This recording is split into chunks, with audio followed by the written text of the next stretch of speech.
Hey y'all, good afternoon. It's Tuesday, so I have that Mardi Gras mask stream today at some point. I also have a virtual psychiatrist meeting this afternoon that I'm both a little bit anxious about and looking forward to. I think virtual help or virtual mental help, ooh, what a tongue twister, can be a great option for some people. Years ago, I tried BetterHelp, and I had a really bad experience with BetterHelp. So it's kind of frustrating to hear the commercials that act like it's super great when I had a really bad experience. I was paying for the service. They were supposed to match me up with a doctor. My doctor never got in touch with me. I kept trying to message her like, hey, when can we do XYZ? And let me also preface this. This is when I was having really bad depression issues, like in danger of coming to harm depression issues. And I had stated that in my BetterHelp profile. And she kept flaking on me. And one of the triggers for me was that people who I loved in my life were saying they were there for me and then would flake on me when I needed them or when I needed someone to talk to. They always had something else more pressing. So it just kind of fed into that. So I have had really bad experiences with BetterHelp. And other people I've talked to privately have had similarly bad experiences. So I'm not talking about using that service. I had bad experiences with it. I cannot recommend it. This is actually a doctor that my family has known for years. It's somebody I have talked to in regards to another family member to kind of help give more information. It's somebody I trust. And I have a really hard time trusting doctors because when I was a teenager, we had a family therapist who, even though I was suicidal at the time, she brushed it off as I was just trying to seek attention. And she didn't listen to anything I said and basically treated me like I was a non-person. So I've had some bad mental health experiences with doctors, but I really like this doctor. He's got a really calm, kind of introspective personality. He usually can shed good perspective on things, which is something I think I really need right now, because my life isn't bad. I just need help reframing things in a more positive light, and I need help dealing with my ADHD and my anxiety. And these are things he does have a lot of experience with. So I'm really hopeful that we can make some good progress and that my life can really improve. I've done a lot of personal self-work with depression, anxiety, self-confidence, ADHD, but there's only so much you can do when you're by yourself trying to reprogram your brain. And I'm not a professional. I was just somebody who didn't have the money to see a professional. And that's why in my life with ADHD videos, I'm always like, don't do what I do. Talk to a professional. But I'm really looking forward to this, and I'm hopeful that we can make some good progress. But since it's COVID, we're doing virtual meetings, which is fine because this is someone I know. It's not like it would be very difficult for me to feel like I could establish a rapport of trust via webcam just because there's always so many hiccups and technological issues. It becomes very frustrating. So the fact that this is somebody I already know and have talked to both in person and virtually helps a lot. So I'm pretty hopeful about this, frankly, because I feel like I've run at the end of what I can do. And COVID has made it hard for so many people, and so many people have realized during COVID that they are actually ADHD or that they have depression problems, and I'm not different. It's affected me as well. So having somebody that I can talk to about this and be candid about and not constantly have to like reframe like, oh, but I know I'm lucky, I know I'm privileged, I know I'm fortunate, and people have it worse, like just be able to own what I'm going through and not constantly have to mitigate it so that it doesn't seem like I think I'm the saddest person in the world will be nice. It'll be nice to not have to dance around saying stuff to make sure that, because he's known me for years as well, so he knows enough to give me the benefit of the doubt. And I have confidence that if I say something and it doesn't come across right, he will ask me what I mean by that, which is one of the things the internet does not do. And I know it's frustrating for a lot of us, and a lot of us struggle with that, both on Twitter, which sure does not invite actual conversation, to YouTube, which in some ways is better than Twitter, but you gotta be real careful with YouTube as well, because stuff will get taken out of context. So I'm looking forward to that. I'm looking forward to doing something for myself, because often I'm doing stuff for myself, yeah, but it's really for somebody else, or it's really because I think it will benefit someone else or make somebody else happy. It's not really necessarily because I need it and it's good for my mental health and my care. So I edited a couple of videos using that new software, VN. I think it's for like a specific camera, but it was just in the Google Play Store. They didn't make me sign in or anything. And I think they're also trying to have a social network with it, because you can check their social tab and there's people who've shared their videos there too. I don't think I'm gonna do that, because I just don't, I have never done well with those kind of like no context given social media sites, so I don't think that's for me. But I do really like the app, and I do have some notes. So it takes a while to load your videos into the app. Not super long, like 2 minutes. Voiceovers are super easy to do, which is something I couldn't do with the Samsung S20 video editing software. Adding music is easy, but it's a bit loud. Like even when I cranked it all the way down, it was too loud. So that's something I need to mess with more. I can do picture-in-picture, which is really cool. I know literally everyone else can do that, but I couldn't, and now I can. I'm happy about that. You can, time-lapse is super easy. They give you a few different settings for it. You can use their presets, which are more cinematic, or you can just time-lapse it to make it quick, which is cool. You can also reverse footage, so it plays from finish to start, which is neat. I've often wanted to be able to do that. It's easy to drop in, it's easy to drop audio video confused myself. It's easy to drop the audio in your footage, so to scrub out background noise so you can record on top of it. The video transitions are a little bit weird. I think it's just because I'm not used to those transitions, and it's going to take some getting used to. It will edit and save longer videos. So my Sunday, Monday vlogs were long. So they're just one video, and that was an hour and 30 minutes, and it edited that with no real problems. Removing the in credits, so it's like this movie made by in those longer videos. The app just auto puts that in. You can remove it. With the longer videos, it's much harder to do it because it doesn't show up as a discrete unit that you can delete. So in my Sunday, Monday video, that's still present. Sorry, I'm learning quick, but still learning. So it can edit longer videos, and I haven't yet tried anything longer than an hour, 30 minutes, but maybe I will. I know this phone itself kind of has a limitation with that. So it would be really nice for editing video, because when I'm time-lapsing stuff, the native software won't allow me to add clips that total longer than an hour 30 minutes, even if I'm going to time-lapse them, and it would be shorter than that. So that's kind of frustrating when editing video, because you have to edit in chunks. But maybe this software will allow me to override that. I have a terabyte SD card in here, so the space is there. It's more just the phone itself has some limitations. So it'll be interesting to play around with that. But I'm really liking it so far. I'm surprised it's not a paid app, because it's pretty good. But I'm not going to like go out on a limb yet. I want to use it for a while and then be able to be like, yes, this is great, I should try it.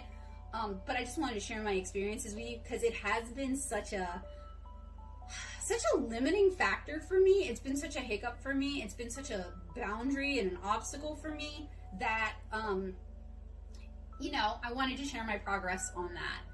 So today, I'd like to paint, but that's probably not going to happen.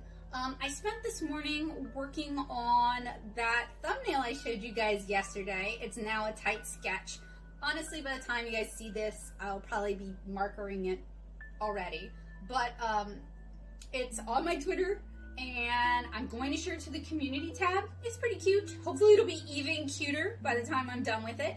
And that's for, it's like a Valentine's bonus. We'll see if I can get the footage edited before Valentine's Day with all the other stuff I'm doing.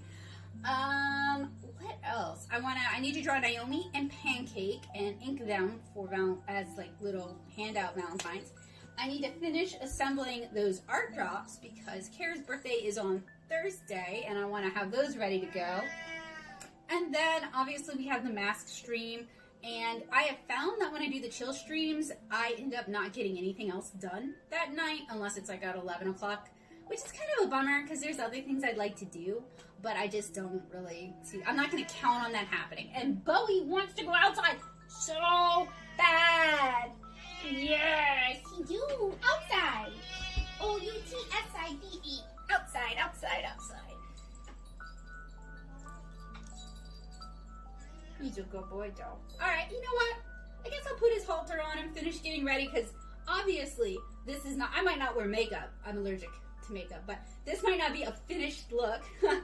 But, I'll put his halter on him and, get started. I have only an hour before my appointment. I sure do use my time well. Actually, I was working on that sketch for a couple hours, so it's not like I was doing nothing.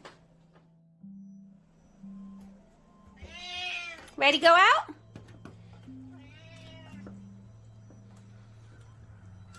Oh, it feels so nice. It's like t-shirt weather. Bowie's halter trained, so we often let him out onto the back porch wearing his halter and a leash, particularly if somebody's in the studio, usually if I'm in the studio or sometimes if Joseph's in the studio, because most of the time he just likes to hang out and listen to the wind chime and watch the birds. Now, he's never really not supervised out here, but this is a great way for him to burn some extra energy, get some sunshine, and it just kind of helps him calm down a little bit.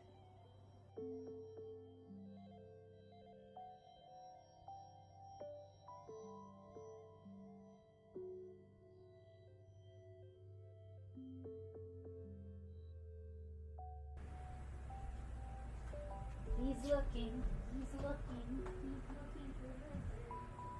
might be there. Who knows? We'll see what he's found.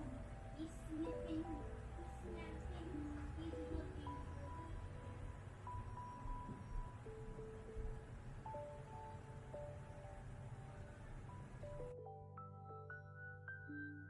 I think it's just peaceful watching him hang out and just enjoy being outside and just enjoying life. And right now, I know all of us could use a little bit of extra peace and a little bit of extra calmness. And there's something just really calming about watching a kitty cat enjoy the sunshine and chill out on somebody's back porch.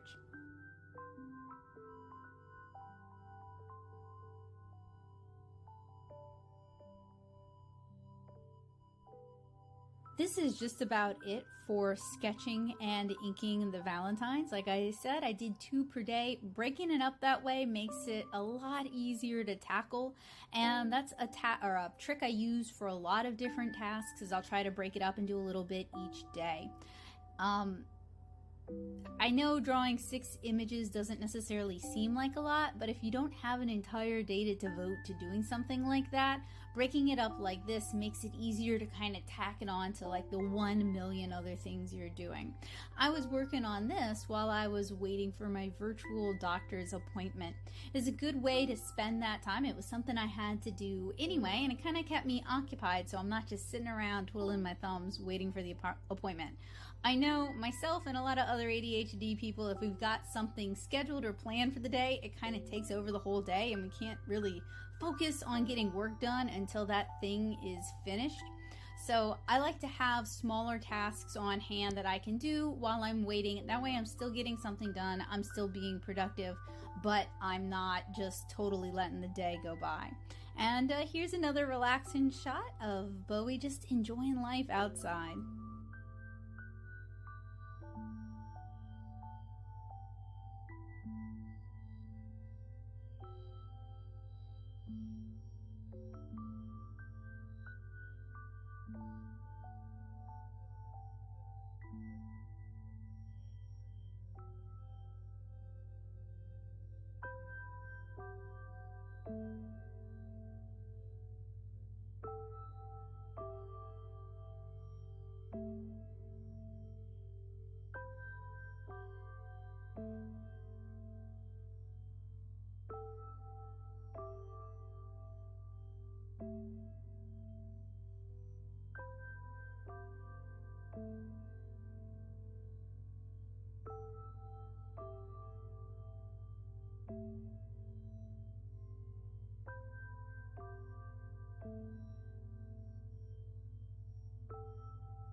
I had a lot of fun during this stream, and I hope you guys will check it out if it's interesting to you. I know these shots are not great. These were taken with my secondary camera because I was using my main camera to actually stream this.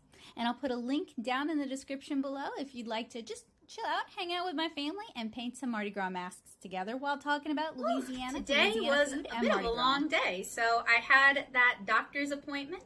And that went really well, and I felt really good after, and I was all jazzed up. And then we had the live stream, and I think my camera's dirty. We had the live stream, and that was a whole lot. It seems like you guys had a lot of fun. I'm glad. My brother brings a lot of energy, sometimes more energy than I can deal with or harness. So I'm glad. It seemed like you guys had a good time. Those masks are still wet. I don't really know why they're still wet because it's been several hours, but they're still wet. So I guess I'm going to let them dry all week long.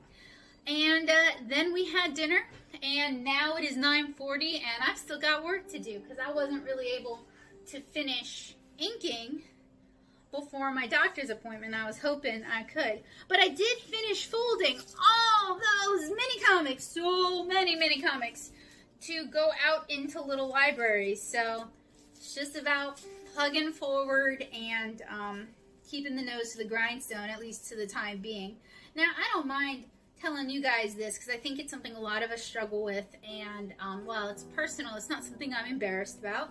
But I was talking to the doctor about my ADHD as well as my anxiety and my confidence issues, which he actually pointed out, but I've known I've had them for a while, and how they hinder me from pursuing opportunities and taking opportunities and representing my work the way I should be able to because I have so much self-doubt. And I know a lot of us struggle with that. And I also know here on the internet, people are real quick to, if you have any bit of confidence, to come at you and tell you something. Like, I got a comment a while back, I know I bring this up a lot, where somebody said that I shouldn't call my own comic beautiful, that if I was a bit more humble, they would have considered backing the Kickstarter. So it's stuff like that. Like, what's wrong with calling your own work beautiful? You liking your work, the work of your hands, the work you've put time and energy into, doesn't detract from anybody else's work. In fact, when you have a healthy, loving relationship with the work you make, you're actually better able often to appreciate the beauty in other people's work or the hard work they put into it. So it's like loving yourself. You are often, yes, you can love others if you don't love yourself, but it is easier to love others if you love yourself.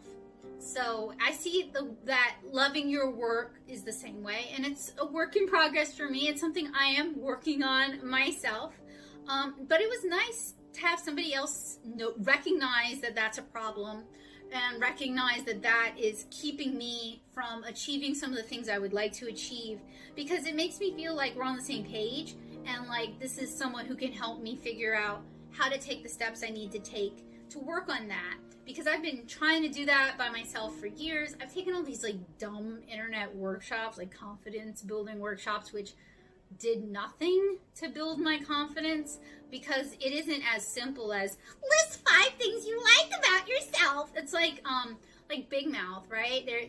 We're watching Big Mouth, and we're in, I don't know what season, 3 or 4, and they're talking about the gratitude, and if you list things you're grateful for, you won't have anxiety. And it's like, if you have persistent depression and anxiety, you either have trouble thinking of things you're grateful for because you are sick, and that's one of the things depression takes from you, or you can list those things and still be depressed and anxious. You can and then you feel guilty. You can recognize you have these wonderful things in your life that you should be grateful for, but you feel like you don't deserve them. So I'm hoping, it looks like they're building that season up to show that that's actually an oversimplification of the problem, and there's more to it, which I would appreciate as someone who has been through that. I sure hope they don't brush it off as just be grateful, just wear a smile, and it'll make you happy.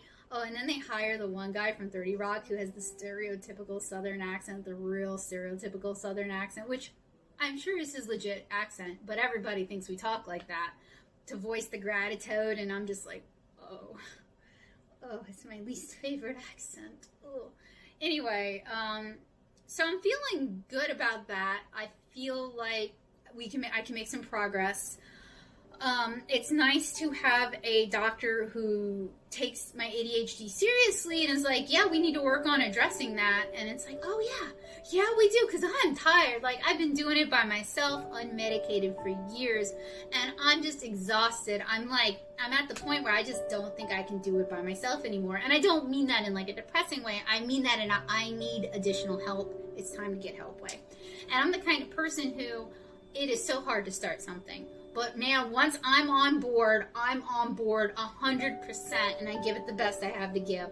So I'm looking forward to it, because I'm really hoping if I can make progress with this, I won't be burnt out all the time, because I won't be pushing myself to work. Like my fellow ADHD friends, especially the older ones, you'll know what I mean when you're self-employed and you're drawing all day, every day, and you never get feedback and you never hear back from people. And it's just so hard to stay motivated and stay the course, because the end goal seems so far away and you're not even sure if it's worth it, and it's hard to prioritize, and it's hard to know what decisions are actually going to be beneficial, because we do have like executive function disorder. Y'all know what I mean. Makes it hard to make decisions. And then, you start having self-confidence issues, or you've been having self-confidence issues. It's just a lot to deal with, and it's a lot to deal with when you're by yourself and you're self-employed. So I'm really looking forward to being able to make some breakthroughs and to feel confident in my work and feel like I deserve to have a seat at the table and feel like the things I have to say are beneficial and important and useful, and the experiences I've had are beneficial and useful and important. And I am so ready to not hate myself a little bit all the time, and I know some of y'all Y'all are such good friends. You're over there and you're like, Becca, don't hate yourself. And I've been working on it, you know. I don't think I deserve to be hated, and I try to think of myself the way I would think of any of my friends, you know. And my self-talk, I try to talk to myself, you know, how I think about myself and my work, the way I would if it were a friend showing me theirs. Because, you know, I've mentioned this in other vlogs, but I'm crueler to myself than I would be to anybody else. So I try to treat myself with that same kindness. And it's a work in progress, but I'm really excited to just get some direction and to get some point of view and some perspective from somebody who is trained and has experience dealing with this. Because, I mean, everything I was getting from this was from reading books. And while I love the Hallowell ADHD books, you know, books are not the same as being able to talk to somebody and just feel like they heard you, you know? So I'm looking forward to making some progress. I'm looking forward to kind of turning over a new leaf and starting a new life in a way. I'm really excited about that.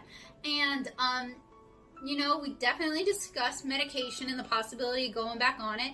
And I'm open to it because I'm tired. I am so tired of like forcing myself and using all my energy to force myself. And I look forward to having some of that energy back to be creative or to want to try something new or to do a more in-depth project or to go back to comics. Because my attention span just hasn't been there, but maybe it'll come back. So I'm really hopeful about it. And I really hope also working on the self-confidence. Like, I kept mentioning during the stream, like, I was starting to have anxiety. And a lot of it is my younger brother can be very impulsive. And I love him a lot, but he can be a bit of a live cannon. And he doesn't intentionally say things that offend people, but he also doesn't think things through, and he doesn't always think about how things might come across or might affect other people. And he doesn't always think about the fact that our worldview is not the only worldview, and it's just a way of looking at the world, and lots of people have different points of view. And he's not like super internet savvy in terms of like, he watches a lot of YouTube and he reads a lot of Facebook, and y'all know that can be kind of a narrow niche. So I'm just a little bit anxious about what might be said, because I do try to run a very welcoming and inclusive and friendly stream, and I wouldn't want anybody to feel uncomfortable or like they were being attacked or anything like that. And you know, if y'all ever do feel that way, you can reach out to me, and we'll talk about it. We'll remedy the situation.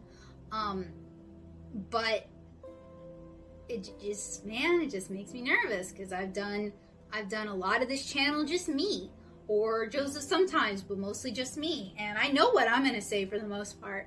And even I give myself some anxiety doing these vlogs, because it means I have to be vulnerable. And I've had people take advantage of me just being myself to try and get some digs in, or to try and make a point that wasn't really there. So, and I've been lucky, okay? Like, I'm not pretending like this happens all the time, but when it happens, it feels like I got punched. So, I'm trying to overcome that too, because I think some of that, I think I worry too much about some of it, you know?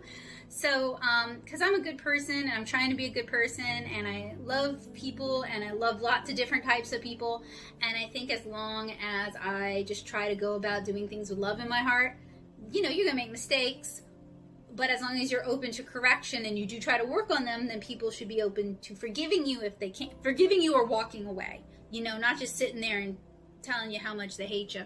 So, I need to work on that too, and I'm excited about working on that in the future. But anyway, it was a pretty good day. I'm exhausted. Dev's got a lot of energy, and I do think it would be cool to do, like, I think it should be on a second channel, because I don't really think it is as art related as, and I'm sure I could like tack on, like, make an art project with it too, but that's a lot of extra work on top of researching and getting down there and editing the footage, etc., etc. And I just don't have the energy to also do an art project on top of it, like, every single time. You know what I mean? but it sure would be cool to eventually do like mini comics or graphic novel about it, and maybe it would make it an easier pitch to a publisher. Like, look at all these cool places we've been to and all these cool people we've interviewed. Hire me! Maybe someday. But yeah, I would be down for that, but we have to figure out how we gel as a YouTube team before I'm willing to like go whole hog into it. So we'll see. But I think it'd be cool. I definitely kind of want to do a Louisiana mukbang. It might gross some people out, so it would not be in a vlog. It would just be like its own thing. Maybe a live stream. I don't know. Some people are into it, and some, like, I think it's gross watching other people eat. I like watching other people cook and hearing how things taste, but I don't want to like just watch somebody eat. I think that's gross. And I do have a fake front tooth, and I've been told I eat like a dog, so thanks. So, you know, it's something I'd be a little like, I don't know about, but it's fun to try things that are different, and it definitely meshes in with my goal of introducing more people to Louisiana and Louisiana life, and not just Bourbon Street and not just Mardi Gras. So we'll see. Anyway, I'm gonna finish working on this, and then I'm gonna edit this video, and I might call it a night because my eyes are really bothering me and I'm just pooped. But I'll see you guys again tomorrow, which is Wednesday. Hey guys, happy Wednesday. So I have some errands I need to run that takes me into Metairie. So I guess I'm gonna hit up David's Art Supply, one of my favorite places around here. All right, you guys know what this amazing place is. Becca's favorite place, yeah.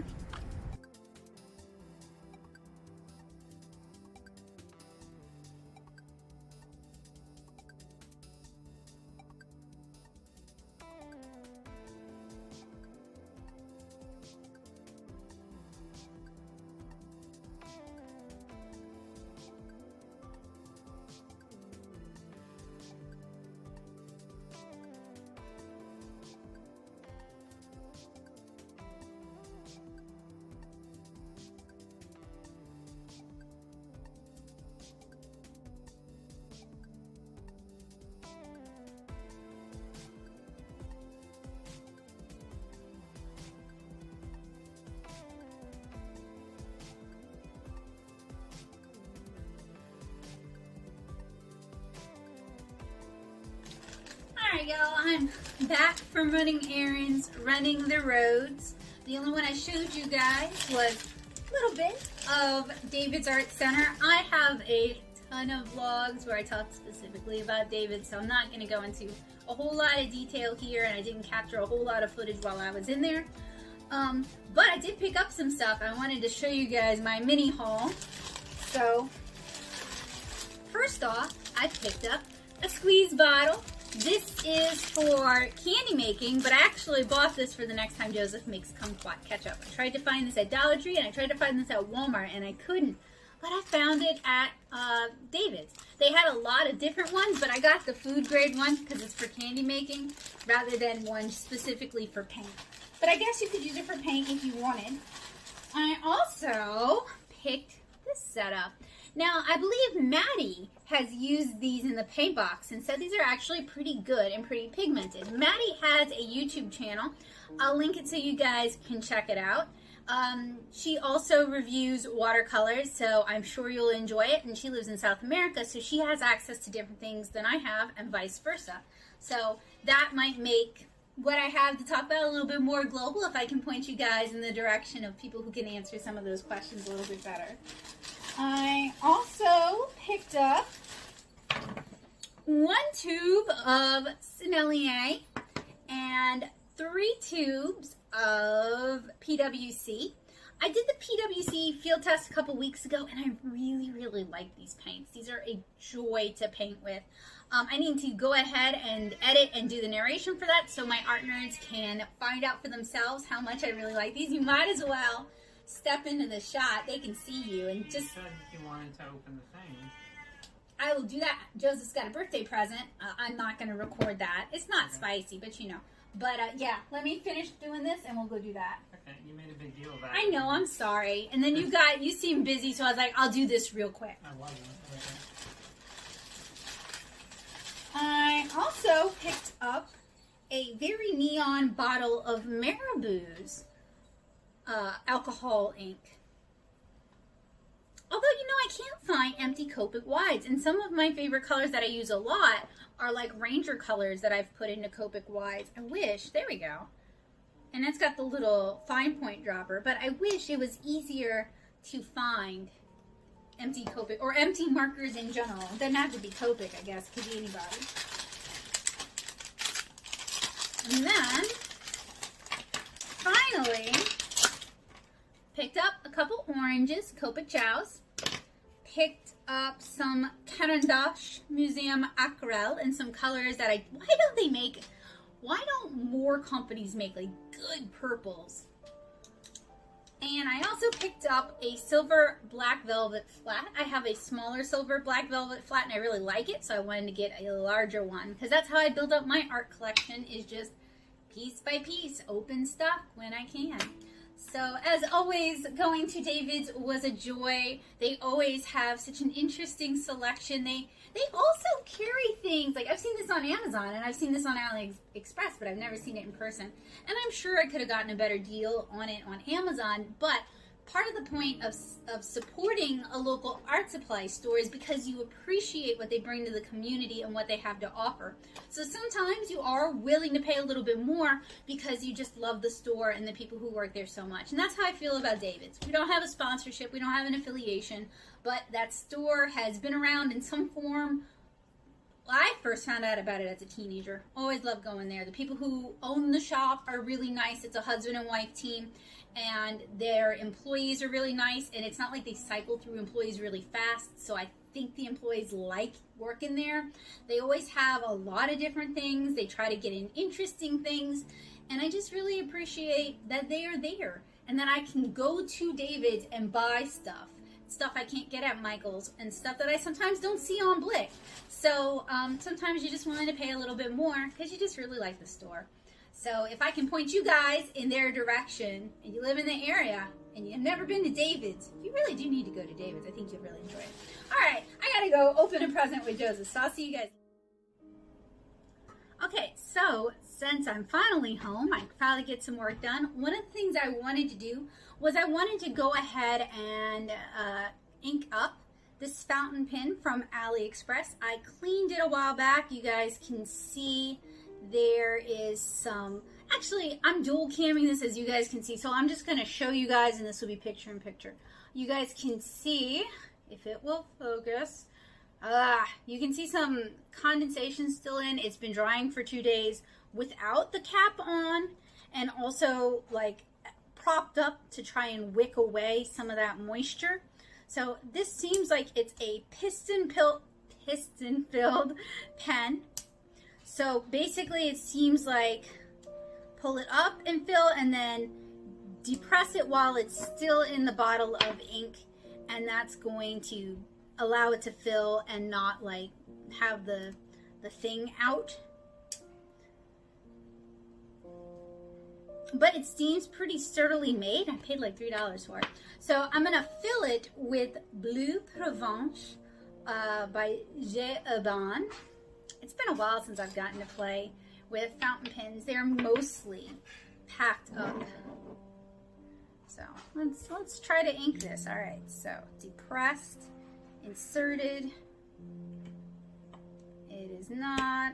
It needs to be at an angle. That's not super new. Okay. Okay. All right. Well, this won't work for this pin. But what if I put it in a? Actually, let's put it in this, because that way it's a bit easier, and hopefully we won't make a big old mess. Oh. It's like almost the whole bottle.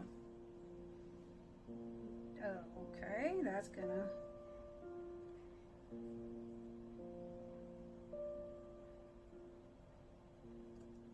And I'm unfortunately, my hands are just shaking up a storm.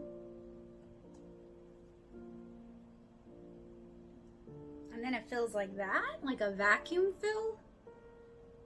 Let's try it again. And then it's going to end up pushing all this out, so I got to do it slow, or I'm going to have a huge mess on my desk.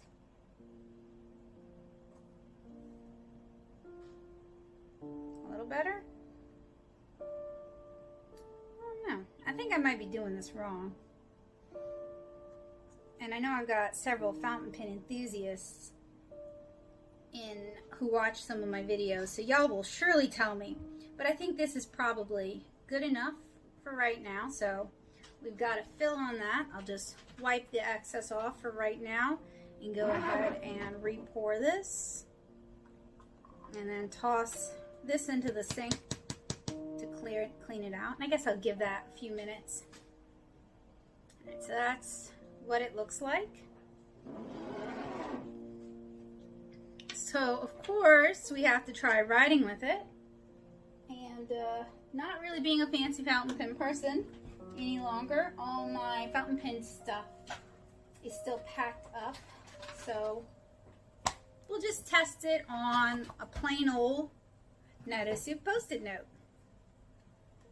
Now this thing has like a million O-rings on it, so it shouldn't just leak.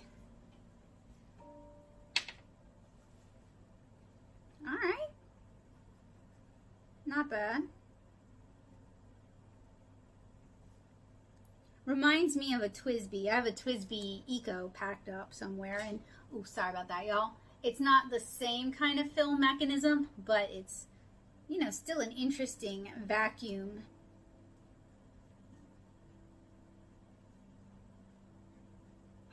And maybe I'm not supposed to be able to fill it all the way up. I don't actually know. There's a little bit of give. In fact, I can actually move the secondary cam so you guys can see that. Down we go. Focus.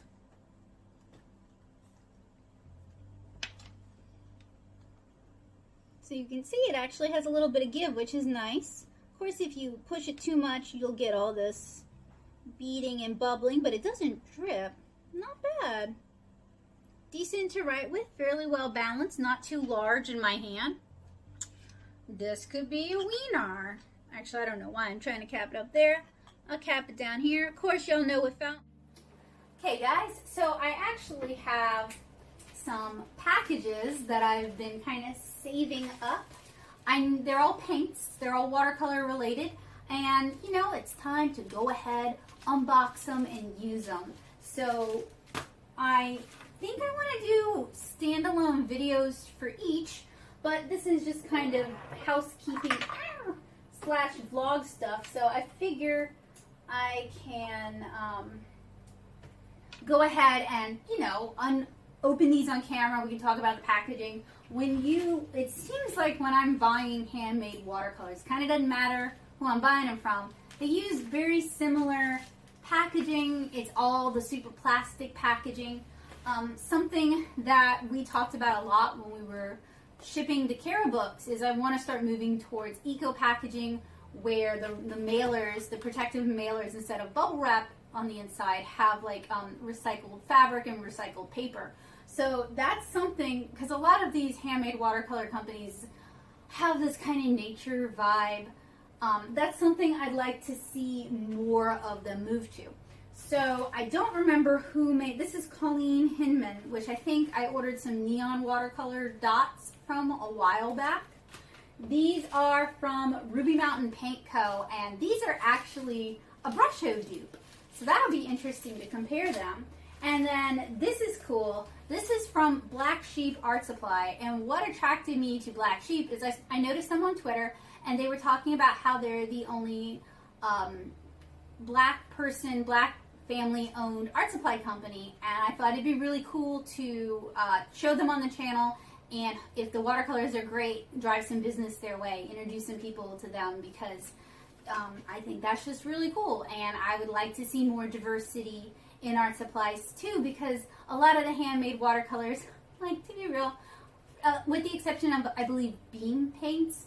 A lot of handmade art supplies are made by white people, so it'd be cool to get some greater diversity in that, because there's not really any reason why more people can't make this and find success doing that. So I thought it'd be cool to review some of her paints, so I purchased them, and I'll make sure to put a link in the description below. Remind me if I don't, and I'm also going to put a link when I do the review, because I'm going to do a full review of these. So let's go ahead and get these unwrapped, unpackaged. So as I pointed out, all of them are wrapped in plastic bubble wrap mailers. So, you know, a lot of plastic. I'd like to see more of a push to recyclable packaging, not just something that's going to go in the garbage, but something that could eventually biodegrade. And I'm mostly pointing it out. I do typically point out, like, when a company, like a nationwide or worldwide company, uses a lot of plastic in their packaging, I do normally point that out. And I would normally not point that out with small businesses, because frankly, small businesses don't necessarily have access to the resources that larger businesses might have. But when all three packages come in, and this one calls it Eco Enclose, and it claims to be 32.6% recycled plastic, and it claims that it's recyclable, but there's a lot of documentaries out there that talk about how plastic packaging such as this, even if it says it's recyclable, isn't being recycled. And since there are other and better options out there, I would like to encourage people who are shipping these sort of things from home, since this is becoming, you know, a productive little cottage industry, I'd like to see people move away from this plastic packaging. Okay, so we're going to start with Colleen Hinman. I believe this is dot cards. And this is, oh, I ordered this a while back. This is the Summer Series watercolor dot set. So,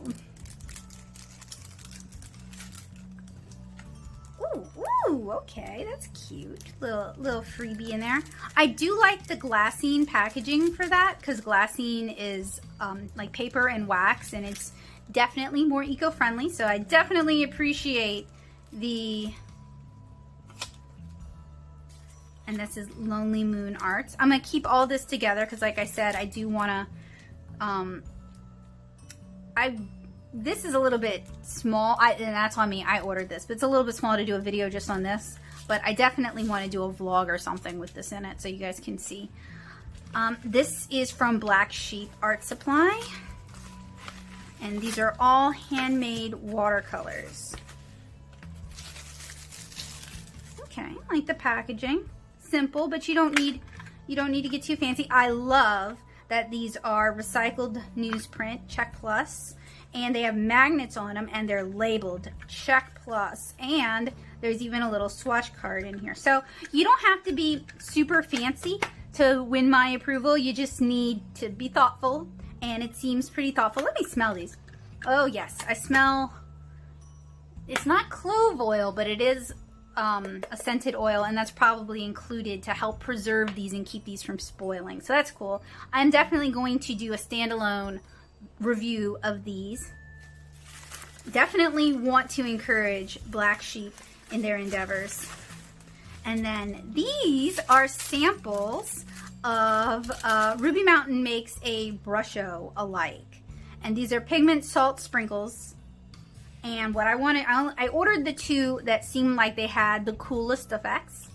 And, oh, I like the glassine packaging. Okay. I mean, they are in a plastic bag here, but they are a sample, and they are watercolor. And there are some things that, to protect them from the elements, you do need to use plastic. But it's not over too much plastic, in my opinion, which I appreciate. So I want to compare these to Brusho just to see how different they are. And what I think is neat is they do mention pigment salt sprinkles, so I am wondering if we're using the salt as a mordant with these. And then they also sent a sample, very nice, Italian yellow. That's cool. I always love how often handmade businesses will include a little extra bonus, you know? Oh, instructions. Gotta keep that all together. And then this is my yeah, it's my receipt, so I need to keep that as well so I can mention the prices for you guys a little bit later. And then we also have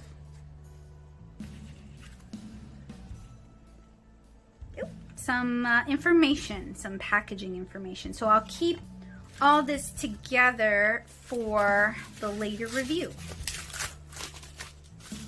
Okay, so there's some plastic waste, but there wasn't as much plastic waste as I kind of feared. But I would love to encourage fellow small businesses, fellow handmade companies to, you know, let's try to reduce our packaging. Just because it's the right thing to do. Alright, so these have had a chance to kind of cure for 24 hours. Next, I gotta go ahead and erase those pencil lines. Then I'm gonna scan them so that I have the line art available. And then I'm gonna watercolor them. So I have these Supervision watercolors that I ordered from AliExpress that came a while back. I've got the primary yellow, the quin magenta, and the phthalo blue. Plus I have some of these super granulating ones. I don't have all the super granulating ones, but I have the ones that I thought would have the most interesting granulation effects and that I could use. So today I want to go ahead and swatch them. And I want to swatch them on Paul Rubens watercolor paper because this paper loves granulation. So I'm going to be using my nicer camera to record the actual unbox and swatch. But I thought it'd be cool to give you guys a little bit of a behind the scenes look at how my process goes. I do that from time to time. So I'm gonna be listening to some jams, some pure moods, getting real 90s up in this joint. And I'll also be taking notes in a notepad that I'm then going to transfer to Google Docs. And that's how not only I know what to say or notes for myself when I'm, you know, doing the voiceover and post, but it's also how I can provide a transcript in my videos. So anyway, a little sneak peek at my process, and I'm so sorry about the weird exposure going on with my camera.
So tomorrow marks, I think, the 4th anniversary of 7-inch Kara's launch as a webcomic.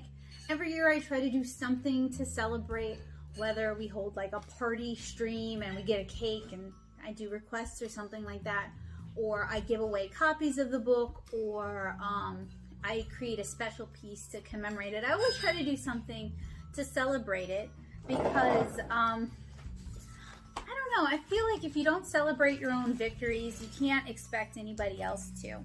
So what I'm going to do this year, and I think I've mentioned this a few times, but my brain is shot, it's been a long day, is I wanted to put together some activity art drops. So I've got coloring pages, I've got a bunch of mini comics, I've got small promos, I've got bookmarks, I'm gonna go grab postcards and business cards, and I'm basically just going to put together activity packs that I'm going to hide in little libraries around St. Charles Parish. The goal is to do it tomorrow and kind of ideally share the vlogs as I do it so it can be like a scavenger hunt, but we'll really see how that goes because frankly AT&T out here, cell phone signal out here is hit or miss at best, and you can be in one area and nothing will load, not even a web page, and you can be in another area, and a video will load like that, and it's all the same parish, it's all the same area. It's just AT&T is garbage out here.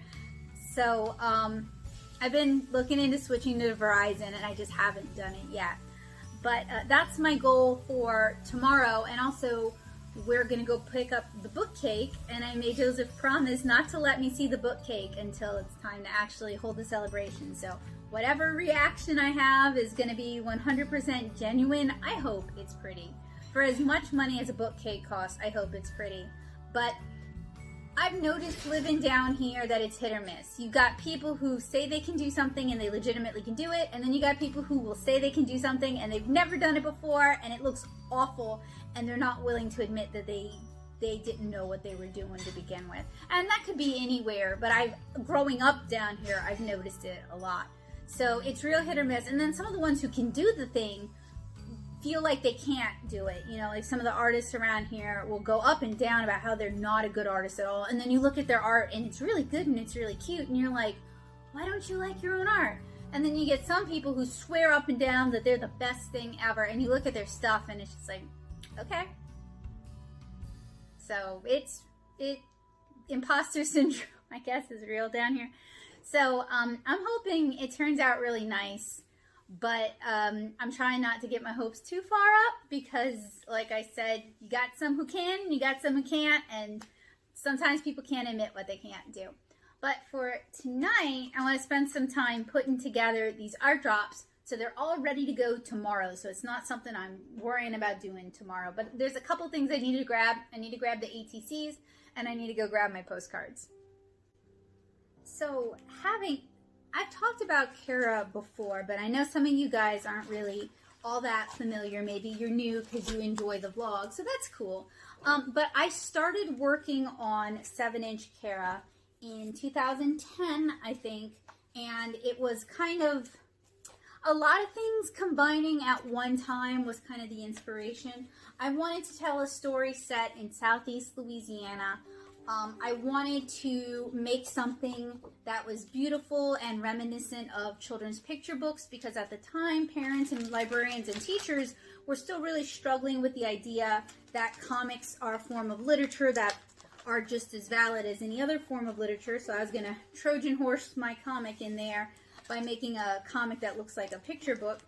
And I love watercolor, and I love Studio Ghibli movies, and I wanted to make something that had those vibes, but was also set in the area that I'm from, because I wanted to make media that represents Southeast Louisiana and is a fair depiction of us and isn't just Bourbon Street or isn't just party time. So I just wanted to tell a story set in Southeast Louisiana. Hey, Joseph, could you go get me a pencil out of the studio, please? Thank you. There should be some. I have like a little pencil container. It's like a clear plastic pencil container over on the side table. And I'd originally started Krewe as my thesis comic at SCAD, and I was very specific about having a female main character and it being action oriented, but more adventure than, like, you know, swords and swashbuckling. It was important to me that she had a strong personality, that she was coded as ADHD, but in a really positive way. That these were things that people loved about her and were positive qualities, because growing up as a girl with ADHD, you had people who didn't even think girls could have ADHD, and then you also had people who treated it like it was you were a bad person and it meant you were a failure and it was a moral failing. So it was really important to me to try and reclaim where I'm from, reclaim my own personality in a way, and show ADHD in a really positive light with a female main character who had it. So 7-inch Krewe is about friendship and friendship dynamics and power struggles, and how those who have all the power tend to impose their will on the weak, and how that backfires on the, you know, it always creates more problems than it solves. And it's also a comic that deals with family dynamics, because Krewe's parents are very much alive and very present in her life. She's only 10, she's not an orphan, and usually in kids' media, to deal with a child who's going out and having adventures. You make them an orphan, or you make the parents work all day, or you make the parents absent in some way. And it was really important to me to navigate those kind of complicated family dynamics, and to navigate, you know, keeping secrets and what's the good and the bad of keeping secrets, but in a story for younger readers as well as for all ages.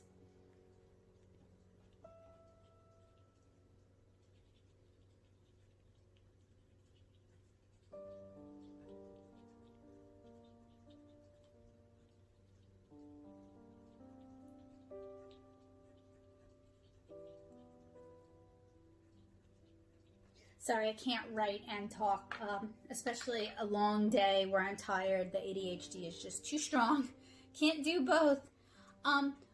So I've been working on Krewe off and on since then. It's not a comic that pays the bills, and it's a very time-consuming comic because it's entirely in watercolor, and it's been self-published from the get-go. There was a time period where I would pitch Krewe, but, you know, there were various reasons why publishers weren't interested, whether it's the fact that it's in full color at a time when comics were not necessarily being done in full watercolor, or people thought it might be difficult or expensive to print watercolor, or female main character. If you made it a male main character, it'd have more appeal, or it's set in Louisiana. Nobody cares about that.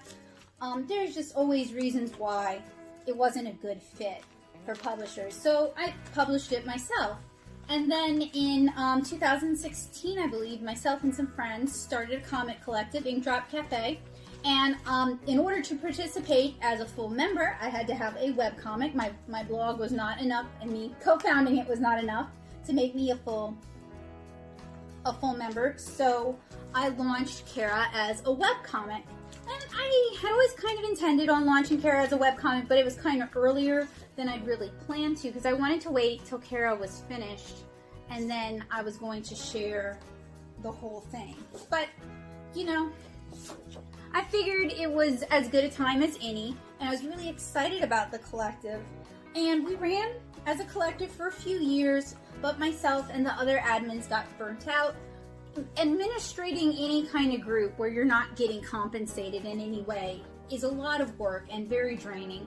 And, you know, we couldn't find other people willing to take over, so it was really just best that we kind of closed our doors. So Ink Drop existed for 3 or 4 years. I can't remember. We closed last December, I want to say. No, COVID makes everything weird. We closed basically in 2020. So, I still update Krewe. It was on hiatus for a while, and in July of last year, we had a successful Kickstarter to fund printing Volume 2, and we've gotten Volume 2 printed.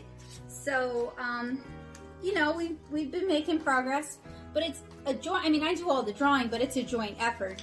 Joseph helps out a lot with the back end stuff. But one of the areas I really fall short is promoting my own work. Both imposter syndrome and anxiety, and also having other artists be flat out rude to me from time to time, has made it difficult sometimes to have confidence in my own work. So, you know, that is also a work in progress, but I'm not doing my work any service, any virtue by not promoting it, by not talking about it, by not believing in my own work. So, sorry, my brother keeps trying to call me. I'm working. But, you know, last year in January, and I've talked about this in blogs before, I almost quit. All my art, everything, because I was just so tired and so discouraged. And then we went to go see Weathering with You. And that was just really a transformative moment for me. It was just exactly what I needed when I needed it. It was a shot in the arm.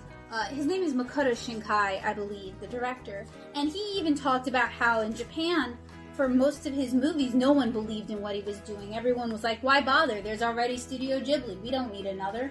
And he kept at it anyway. And eventually he found people who believed in his vision and supported his vision, and he was able to find success. And there was just something about that message that really resonated with me. I really got it. The trying to make something to speak to other people and to convey your true self to other people, to give other people hope, and kind of as a love letter to other people. You know, I love you, have faith in the world, believe in yourself, love yourself. Even when I can't always love myself, that was always a message I wanted to convey to others. So, hearing Makoto Shinkai talk about struggling with that as well, and I've read a lot of his work as manga, what is it, 5 kilometers per second? 5 centimeters per second? The one about space? Yeah. Sorry, Joseph and I both read that before we ever got together. We read it independently, but I love that too. But Weathering with You was just such a good movie. First of all, if you can, you should see it. It is really, really good. I bawled the entire, ugly cry, nasty sob, bawled the entire time. It really meant a lot to me. I highly recommend it. And it was just something I really needed at a time when I was about to throw in the towel. I was so tired, so discouraged. I was exhausted, and I'm still exhausted, but I feel more motivated to finish telling Kara's story and to finish putting it out there in the world, because there are people who really like it. One of the kiddos in Art Squad is a big Kara fan, just kind of independently, and that's just such a wonderful reminder of why I make this and why I'm doing what I do. It's not for the people who don't love it, don't get it, don't care. It's for the people, even if it's not many, who do love it, who do get it, who it means something to. I'm not making this to impress people who refuse to care. I'm making this to talk to people who are lonely or need uplifting or need a distraction for a little while.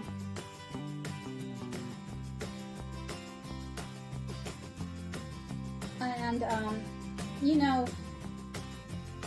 with COVID and with all the things that have happened this year, I really feel like I don't have the creativity I used to. And I don't think it will never come back, but that's one of the things I'm really hopeful for when about getting on medication and getting help, is that my creativity, I'll have the energy to be creative again. I won't be pushing myself to work long hours because I can focus, and I'll have the creativity to tell comic stories again, and maybe even better comic stories. So I'm really hopeful for those days, and I'm kind of just trying to get to that point. But anyway, I hope people enjoy these packs. I'm sure a lot of them will have no idea what this is, but I hope they check it out. I hope they enjoy it. I am planning on hiding a copy of Volume 1 and a copy of Volume 2, and I'm also going to give away a copy of Volume 1 and Volume 2 online. I hope people enjoy those as well. You know, there's some people who put in for contests just to put in for contests, and they don't really care if they win, and they don't care about the prize, rather. They want the prize, but it doesn't matter what the prize is. And they don't really care about the person giving it away either, but I really, really hope the winner is someone who will enjoy it. Even if they started out as someone who just puts into contest to put in for contests, I hope they will enjoy the story enough to continue wanting to read it or keep up with it. So that's my hope. So anyway, I'm up finished putting together these packets. There's 3 cardstock coloring pages. There's a couple of postcards. There's different originals. There's a bookmark. There's 6 different minis. I think that's it. That's a lot though. It's a freebie, so that's a lot. And I also hope these little mini comics inspire people to make their own and share them through the little libraries. It's something myself and the St. Charles Parish Library have talked about wanting to encourage people to do. It would be super cool to see more zines and minis in those libraries instead of people just getting rid of their 20-year-old dictionaries. But, if you want to see change, you got to be the change. So I'm trying to be that change. I'm trying to inspire other people. And who knows, if I keep at it, give it enough time, I will hopefully see some change.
So the art drop bags are packed. They are in a bag. They are ready to go with me tomorrow. I'm going to try to do some of the drops when we go pick up the cake, and then bring Joseph back and maybe finish the rest of the drops. The way I see it going in my head is, and the way I like to do it is record the drop in progress. You know, you can see the box I'm dropping it at, you can see the environment, and then upload that to social media with the clues kind of as I'm going.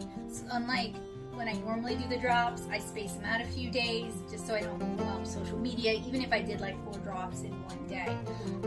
But like I mentioned earlier, internet is real weird out here, so I'll do the best that I can, and nothing ever goes the way I plan it, so I just gotta be as flexible as possible. So I am pretty dang exhausted from today. I'm ready to call it a day, but I lost a lot of today to driving around, so I'm gonna try to at least get some backgrounds on these Valentines. I got them scanned. I do need to clean up the scan and share that with patrons, but just gonna keep moving, keep just today, keep moving, even if I'm tired. Watercolors relaxing, so it's not such a big deal. It's a little big deal. All right, well, I'm just end with some painting. Hopefully that's relaxing for you guys. I'll see you guys tomorrow on Kara's birthday.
Alright, so it is Thursday, February 11th. It is the day that I celebrate Kara's birthday, the launch anniversary. It's like a book birthday, but for webcomics. Because you gotta take what victories you can. It is really gross out. And I've already promoted that I'm doing it today, so I guess I'm doing it today. So I guess I am going to be on the road in some nasty inclement weather. And I was hoping Joseph could come with me and help me with capturing the footage, but he's slammed with work because we had an internet outage this morning, and one of the systems he works on with Vanderbilt has been out for a couple of days, and his work MacBook, when doing the scheduled update, just pooped itself. So he's dealing with a lot of stuff right now too. But I'm going to try to be in high spirits despite the foul weather. I'm going to try to get some art drops out and just celebrate Kara's launch anniversary. It is the 4th year of updating it as a webcomic. I honestly never thought about it this far. I never thought what 4 years would look like. I think I kind of hoped 4 years would be bigger and better and would look different than they do, but that is not my reality. So I'm gonna go hide some art drops. Oh, and Joseph had to contact the baker of the book cake, and she says she's gonna have it ready around to come pick it up before closing. She was supposed to have it ready at 11. We're a little concerned she might have forgotten, but we'll see. We'll see. It sure is a day. So let's go hide. I'm gonna hide. So I want to hide art drops on the East Bank and the West Bank of St. Charles Parish. Kara is set in Hawnville, Louisiana, which is on the West Bank. And to my knowledge, they don't have a little library. I have checked on. First of all, none of the little libraries in this area are on the actual little library website. None of them. The best you can find for a list is a list on the St. Charles Parish Facebook page from 3 years ago. Some of them are still there. Some of those libraries that were listed 3 years ago are still there. Some are not. There are some new ones that aren't listed at all. So it really has been a scavenger hunt for me to find them. But considering the weather is super duper nasty, I don't want to go like looking for something I don't know if it's there. So, especially because they never provided addresses. They were just like, oh, it's in this neighborhood, which is like, I mean, that's great if you know that neighborhood. But if you're somebody who's looking to distribute books or you want to hide coloring packs or something, that's not helpful, like at all. So, but I am going to hit the one in Muntz, the one on Ormond, the one at the East Bank Bridge Park, the one on the West Bank Bridge Park, the one on Lakewood, and that's 5. I think that's 5. Yeah, that's 5. Oh, the sky just opened up. I was literally about to leave. I'll maybe wait. It is not good driving weather, and it's not good hiding paper products weather. But it's got to get done at some point today. Hi, Bowie. Aw, you're a good boy.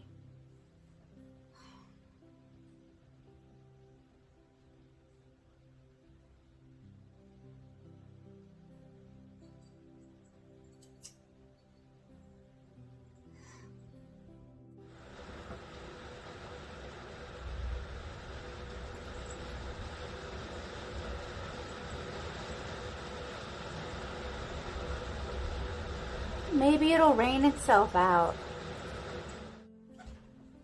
So Joseph pointed out to me that it is supposed to rain like that until 5 today. So basically all day. It's hard for me to reschedule because I've already promoted it. But I guess I'm going to do it tomorrow or Saturday because nobody wants wet books. And it's not exactly safe for me to be driving around, getting in and out of the car, trying to film in this kind of weather. It's not fun for anybody. I don't do super well with change of plans because I tend to slot my life so tightly during certain times that there's no getting around it. And I did spend all day yesterday running unplanned errands. So it's a little bit frustrating, but I'm going to try to get myself in a refreshed mindset. Maybe today I'll record some narration on some videos that are basically ready to go. They just need narration and music, and I'll turn on the dehumidifier and try to get some watercolor done. Because I mean, when it's like this, that's all you can do is just try to hunker down and make the best of it, even if it's kind of a bummer. But hey man, you can't control the weather yet.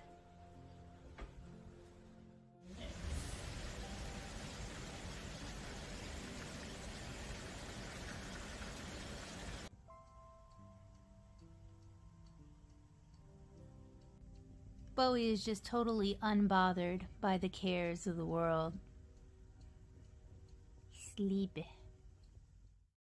Well, the art drops might have been a bust for today. I'll just have to do them tomorrow, but we're still gonna go get that book cake.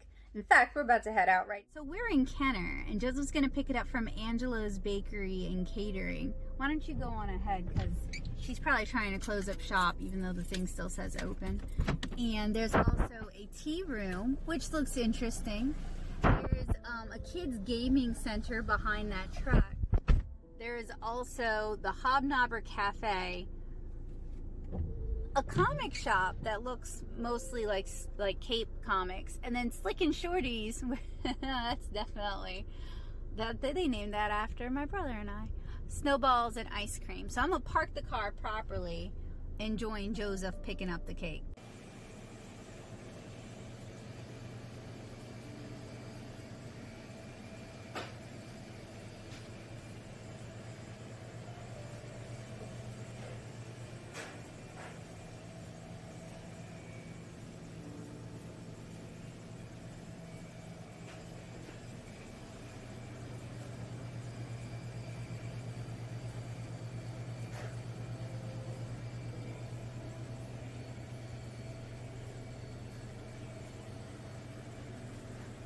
So Joseph wanted to check out Heroes Corner Comics, and I told him to report back. It does not look like the comic shop I would like. I don't like capes, like just flat out. I think superheroes are boring. Although the Ultraman poster on the front is kind of making me maybe reconsider.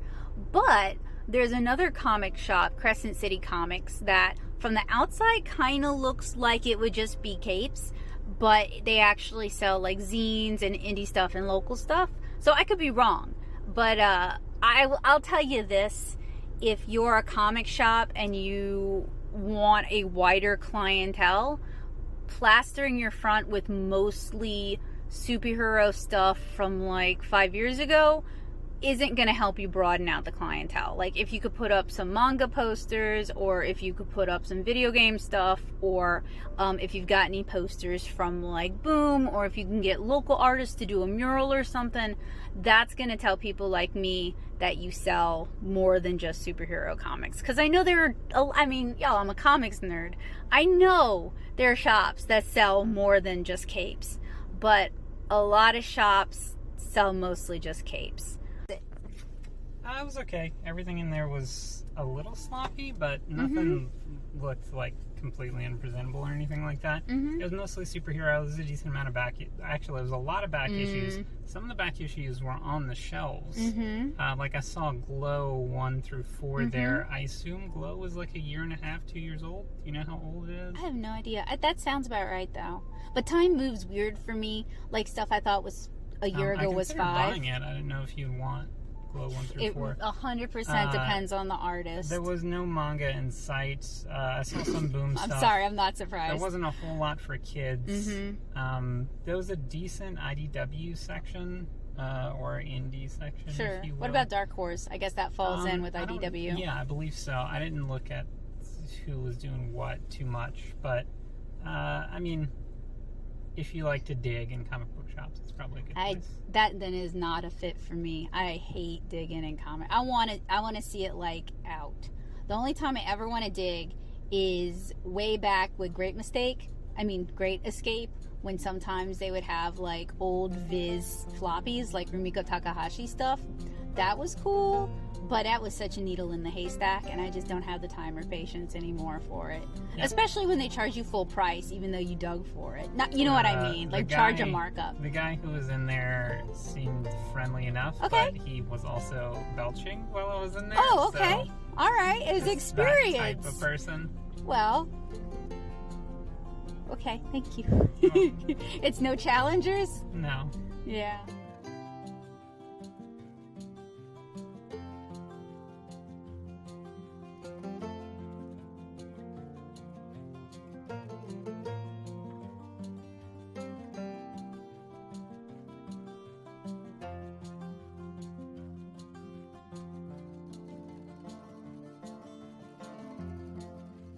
Guys, it is the launch anniversary of 7-inch Krewe as a webcomic, and since we got volume 2 printed this year, Joseph actually ordered a bookcake for it. Since when you work in traditional publishing, often your editor will have a bookcake made for you to celebrate your book being released. Well, when you're self-published, you got to do it yourself.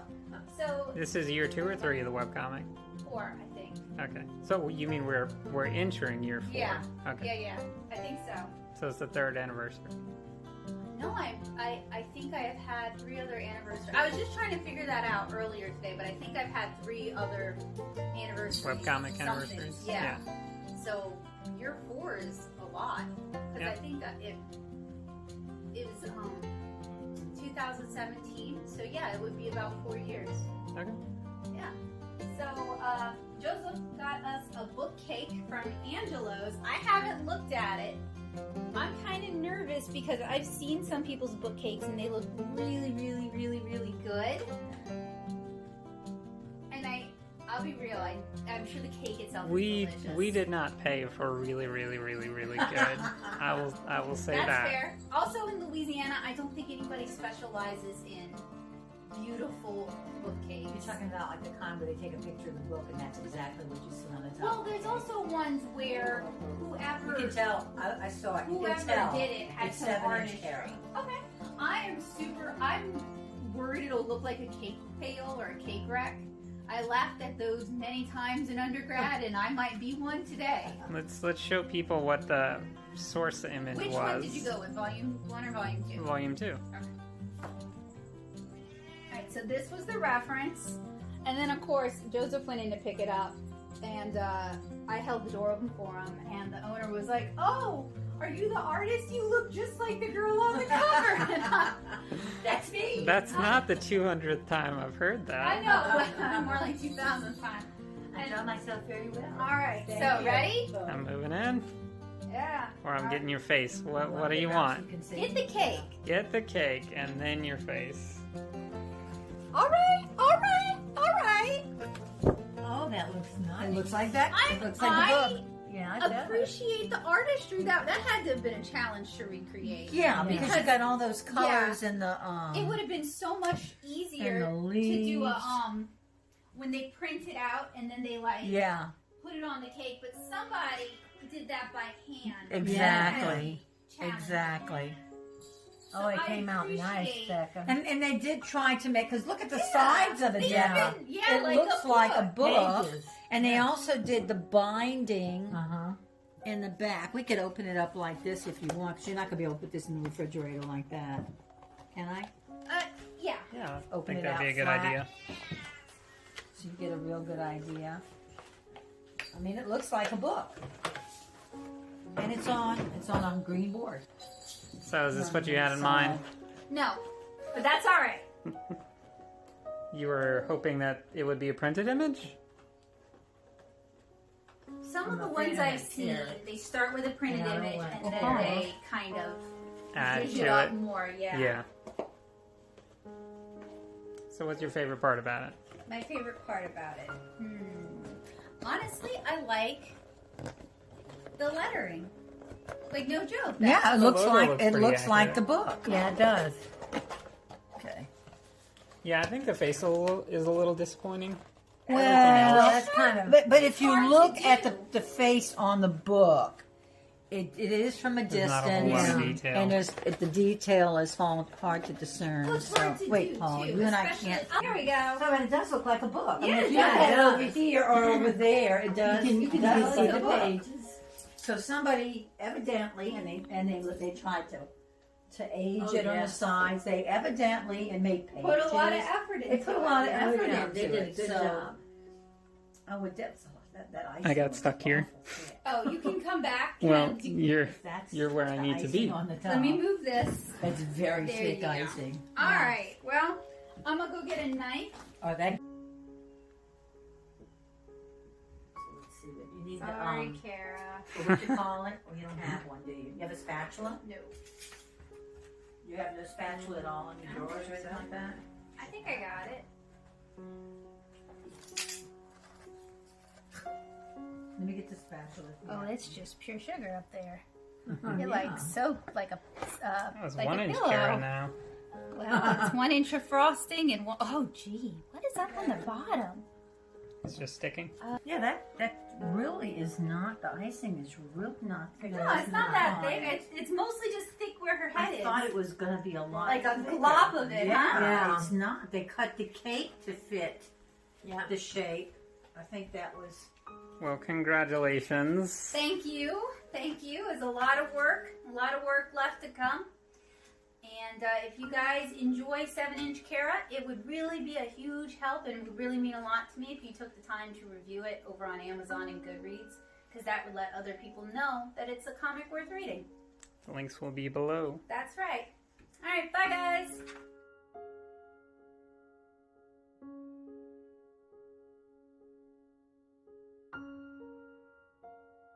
Okay, so don't let this timer deceive you. I actually spent about 3 hours painting tonight, and it just kind of rolled over a couple of times, but this is basically how I ended my evening, working on painting these little watercolors for Valentine's Day. So hopefully you guys will keep an eye out for those.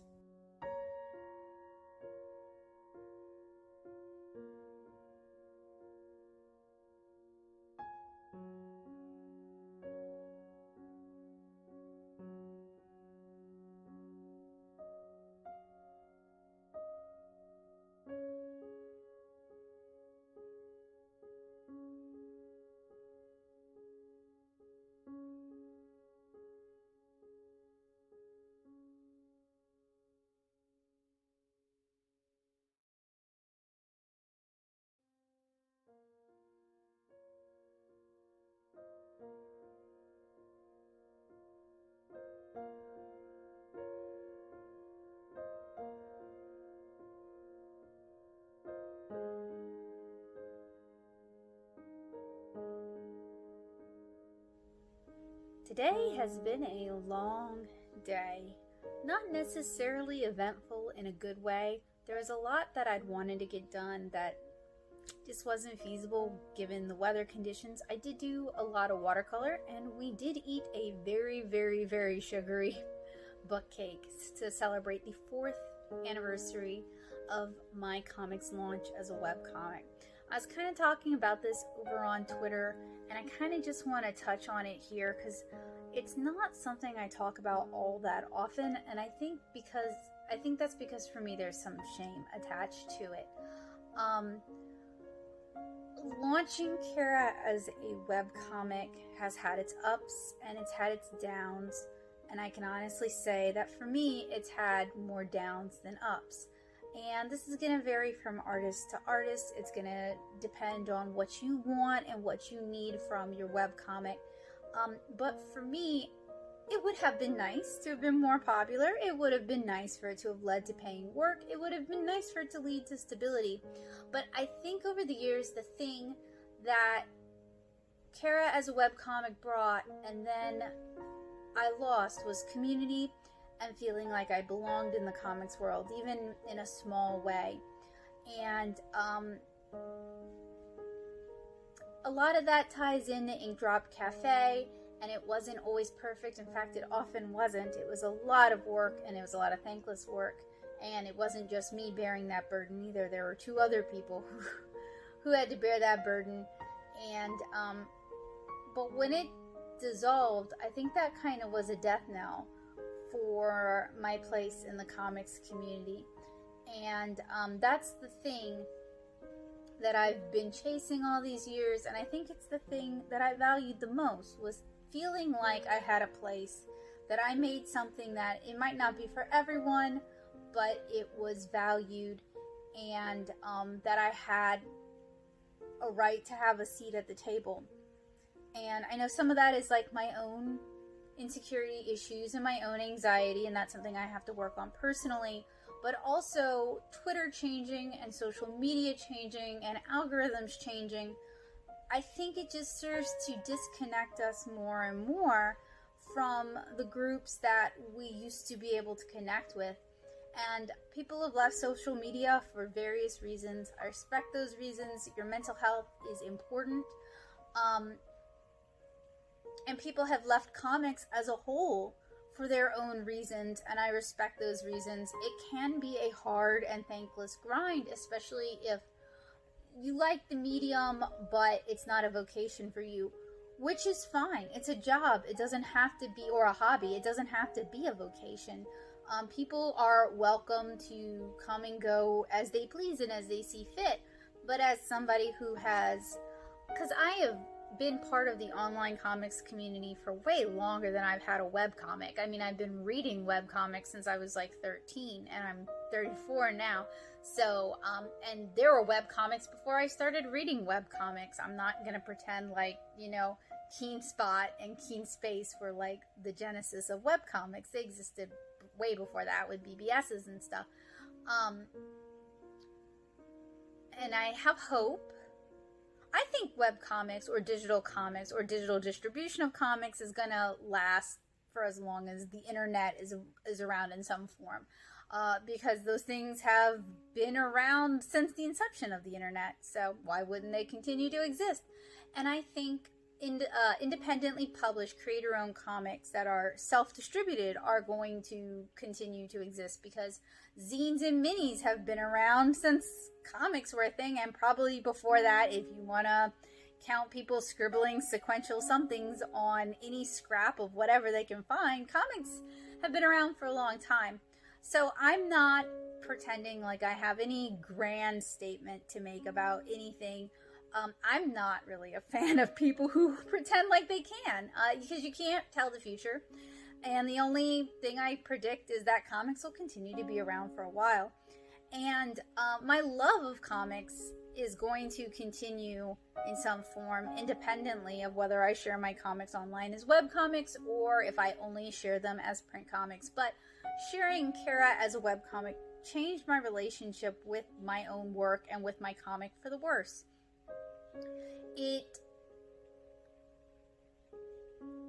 it stripped away a lot of things. It took away a lot of things, and I feel like I am poorer, not just financially, but poorer because of it. And that's not something people would expect a webcomic artist to say. But after 4 years, that's how I feel. I will continue to share it as a webcomic, I guess, until I just get real burnt out, and then I'll probably go on hiatus again. But I don't feel that webcomic artists owe their audience anything unless their audience is paying for it, and then it is a transaction. But if you're a webcomic artist and you want to pack up the ball and go home, that's your choice. Or if you want to pack up the ball and make it print only or Patreon only or coffee only or whatever, that's your decision. That's your choice to make as someone who has a skill and is choosing to use their skill to create something. So it's weird to be at my 4-year launch anniversary and be all Miyazaki, like comics are a mistake. I don't actually think comics are a mistake. I've loved comics for a really long time.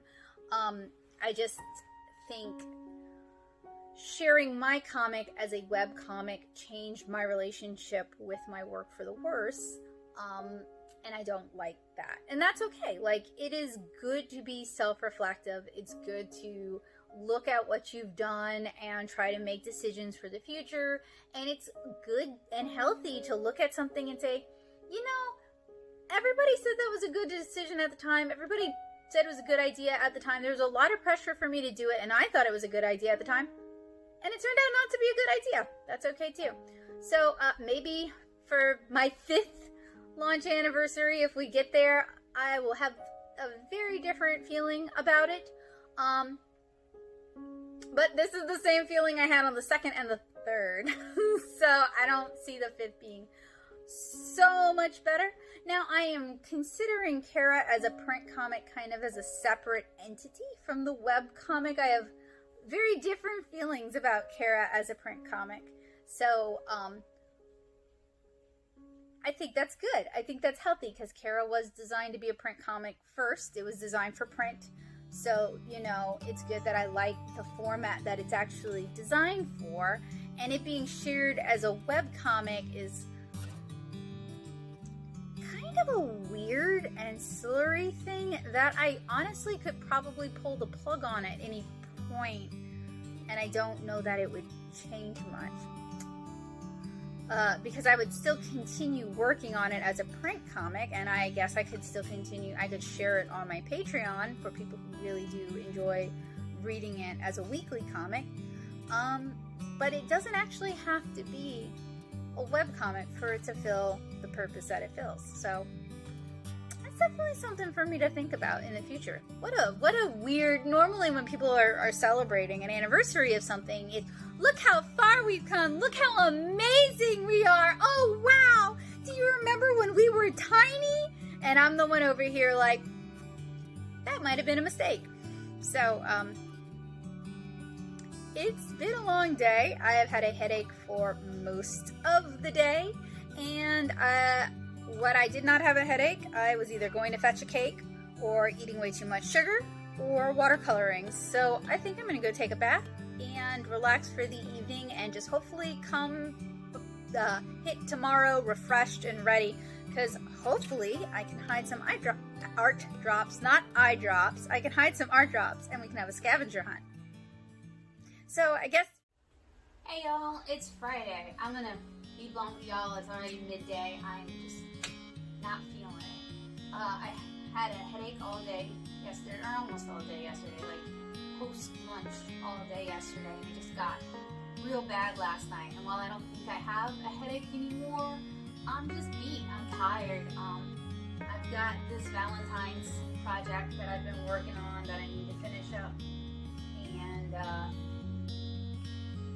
it would be a really, really good day to take it easy if I felt like that was an option, because I have a different Valentine's piece I'd hoped to get up and either stream or have ready. I don't know. This thing's taken a while, and then the weather yesterday just kind of threw everything. So practicing being flexible and just kind of rolling with it and just doing the best I can, because that's all anybody can do. So I think we are not doing the art drops today. Joseph can't go with me. The weather's not great, and I'm not really feeling well enough to do them by myself.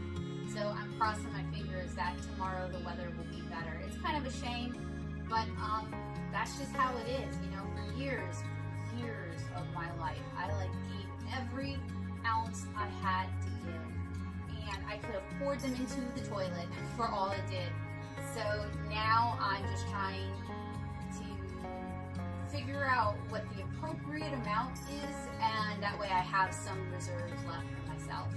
And it's not always successful because I have a family that is incredibly demanding, and I have a family member who's special needs, and their special needs often, I mean I am too, but they're more so, and they haven't really developed the empathy that would be nice to see. So it just can be exhausting sometimes, and this week's been just such a week. So anyway, I'm gonna try to get this finished up. Sorry if I'm being a downer. I'm trying not to be, but you know, when you're not feeling well and you don't have the energy, you just don't have the energy. So just rolling with what I got and trying to give the best I have to give this morning. I do have to say that the new editing software I'm using on my phone, it's VM. I'll try to link it for you guys. I really like it. It doesn't have most of the limitations that I've gotten so used to working around, so it's actually incredibly freeing, and I'm having fun with it. I haven't done anything too brash or too bold yet, but it's certainly easier to work with than most of the editing software I've been using on my phone. So that's cool. I'm like really excited about that. And I've been slowly working on doing more field tests and more unboxing swatches, slowly coming back from hiatus, because part of the hiatus was to also clear out my backlog without generating more stuff in the interim, just so that I could have a fresh slate and I could kind of refresh my update schedule and not like constantly feel like I have to post things. It's supposed to be a palette cleanser, and I think in that regard it worked.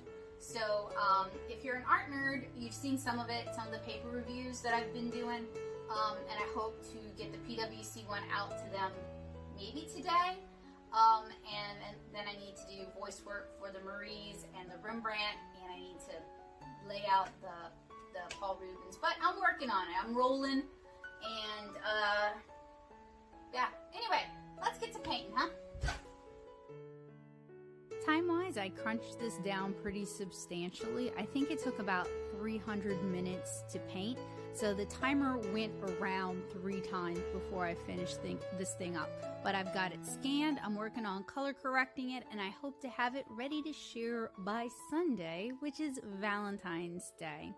And speaking of, I hope all you are able to tell the people you love, whether they're family, friends, or a romantic interest, that you love them this Sunday.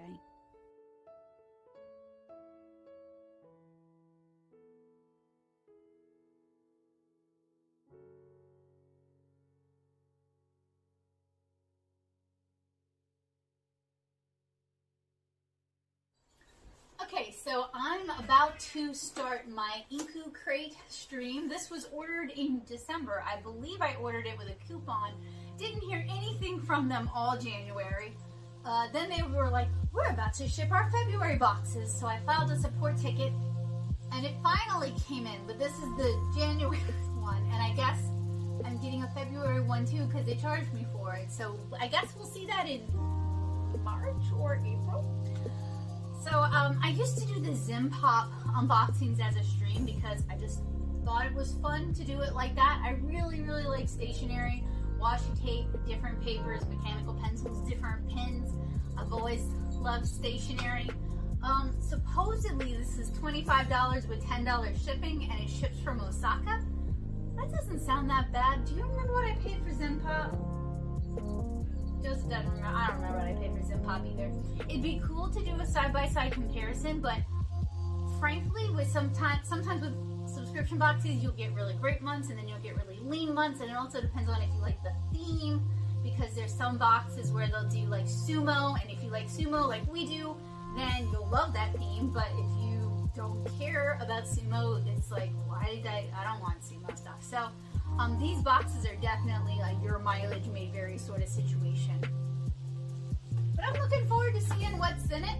And it's Friday, and I used to do streams on Friday anyway, so why not tonight since it came in? A friend made me a big wooden desk, like a riser, that I could put on my tabletop so that it would elevate my watercolors, and that was supposed to come in yesterday, and then it was supposed to come in today, and he's kind of anxious about it coming in, and now I'm getting a little anxious because it's been so rainy. At least it hasn't been sitting out in the rain though, but hopefully it'll come in tomorrow or Monday. I just wish USPS would let us know about delays instead of it just shows up when it shows up. Here's some secondary footage from the Crate stream. If you guys want to check out the live stream, I'll link it in the cards as well as in the description below. I recommend you go ahead and check that out if you're interested in this subscription box at all.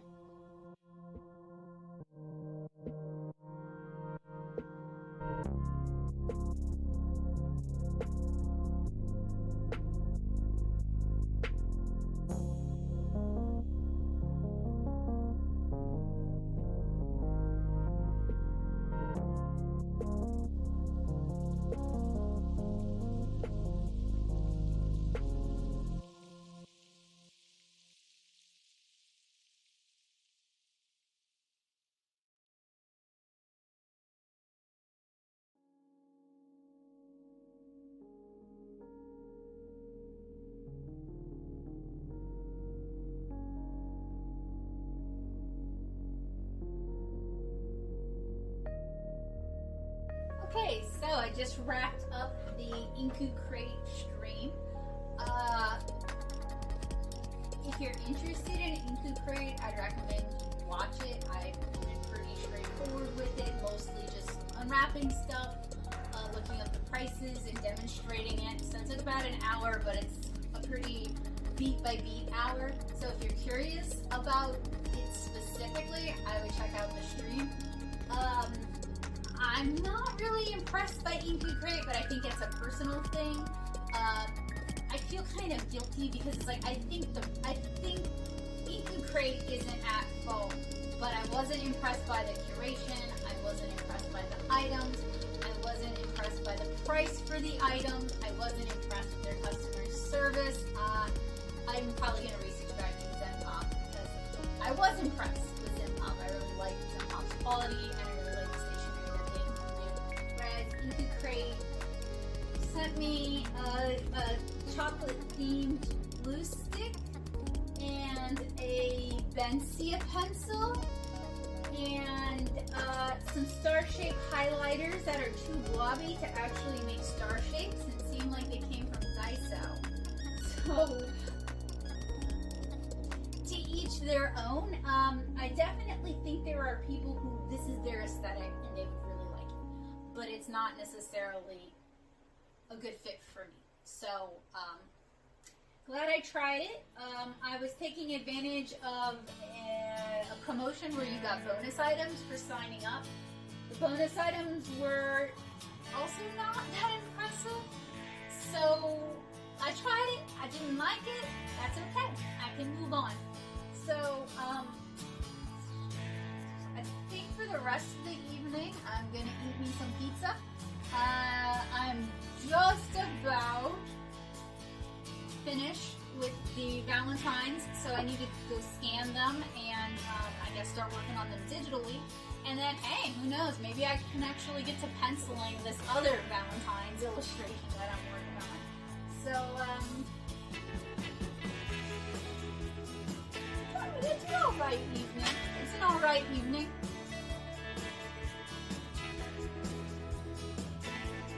Alright, so I just canceled my Crate, and I gotta point out to you guys, if you want to cancel and not just skip, you have to jump like 4 hoops, and you have to really scroll and read carefully, because it really tries to distract you away from subscribing, or I kind of felt like they tried to make it seem like you unsubscribed when you didn't, so just be careful if you're unsubscribing, you don't want to get billed for that. It is $35.95 per month, so now I'm on the Zenpop site, I think I already have an account. Give me that money. Give me a sec, y'all. I for some reason can't.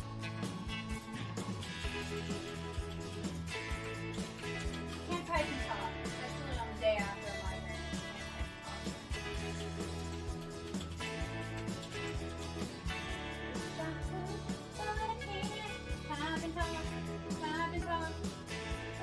Anyway, resubbing for Zenpop stationery box because I really enjoy that, and you can sign up for that starting at $30 per box instead of what is it, $35.95, and then it even lists some of what you get in that month. That's cool. I don't like knowing ahead of time what I get, but it looks like it's like, oh, I see. So you get the 30 per month if you, they tricked me, if you start at a whole year of Zenpop, but it's still $33 a month if you go month to month, so not too bad. Anyway, just wanted to like check in with that because A, it gives you guys something to look forward to. Next month, we'll be doing a Zenpop unboxing. Yay! And B, in case you're comparing the prices, Zenpop is cheaper. I am in general more satisfied with what I get in the Zenpop. I always felt like I got more than what I really paid for with Zenpop, so I was very impressed with that in general. And their communication is just way better. So back to Zenpop. Alright guys, I actually have a lot of fun doing the picture-in-picture stuff. I know I look pretty rough. That's fine, whatever. So I wanted to go ahead and take a look at the watercolors that Kabocha sent me because I haven't unwrapped any of them. And then I was thinking I'd go ahead and swatch the watercolors that I got from David's earlier in the week in my handy dandy watercolor swatch book. And thanks, Allie, for that suggestion years ago. I've been keeping up with it since, although I don't remember to bring it with me when I go places. Alright, so these are watercolors that Kabocha made herself. Like I mentioned earlier, if you're interested in the process, you can check out the handmade watercolor stream we did together. I really appreciate her actually, participating in that, helping me out. In that, collaborating is always a lot of fun, and it's something I don't get to do enough, and dang, she sent so many. So these are made using chameleon pigments, which are color shift pigments. There's a lot of quarter pans in here, as well as some half pans, and as of this time, or at the time of this recording, she's not making these to sell, but I thought it'd be cool to just kind of unwrap them and chat with you guys. And I believe she uses candy style foil for these. Ooh, ooh, y'all. Y'all, look at, ooh, ooh. Ooh, Dragon's Hoard. And this is called Goddess. I love the little clear palettes too. They smell so good. They smell, ooh, they smell like clove oil. So they smell like food. Apparition.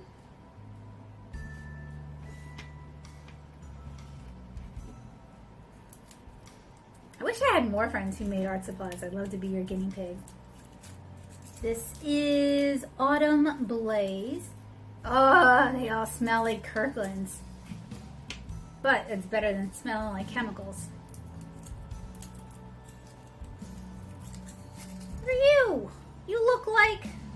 This is Boreal. This one looks kind of like Apparition over here, but I assume they're different. Maybe I'll put them side by side. Maybe I'll start organizing them. They all have magnets on the back to hold them in place. Ooh, that's pretty. And if you guys are thinking these look like makeup colors, it's because these are makeup quality. Ooh, ooh, no, stick it. Stick it. Tropical Sunset, I gotta be careful.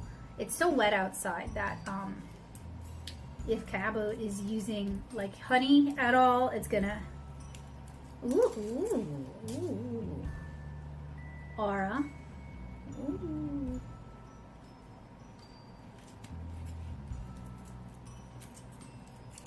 Ooh, all of these are pretty though. This is the swamp. Swamp. Sanctuary. Ooh, ooh, these are pretty. And then we've got the whole half pans. This is Alexandrite.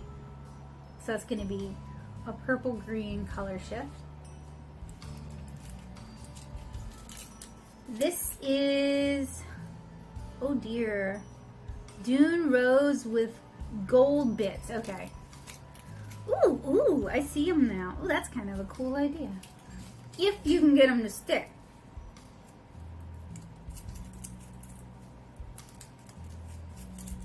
But to you, sparkle, cobalt, sparkle.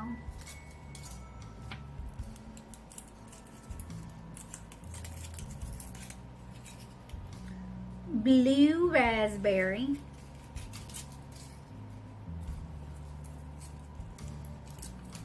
It smells so good. Ooh, ooh, that's cute. That is Moonbeam. That's really cute.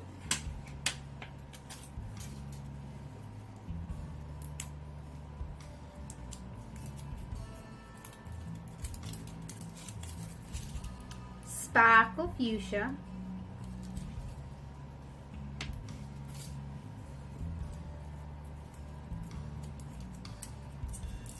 I should have done this earlier in the week, but I was just so busy. Moonlight.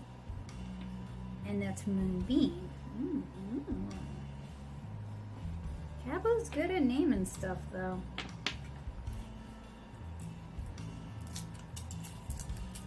Ooh. Lemon lime. Look at that.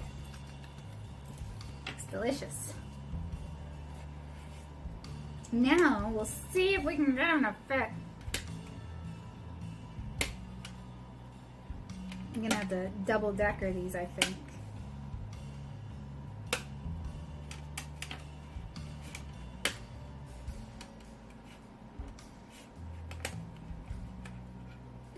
Maybe not. I might be able to get them all in. Little quarter pans are so cute. No, not what I wanted.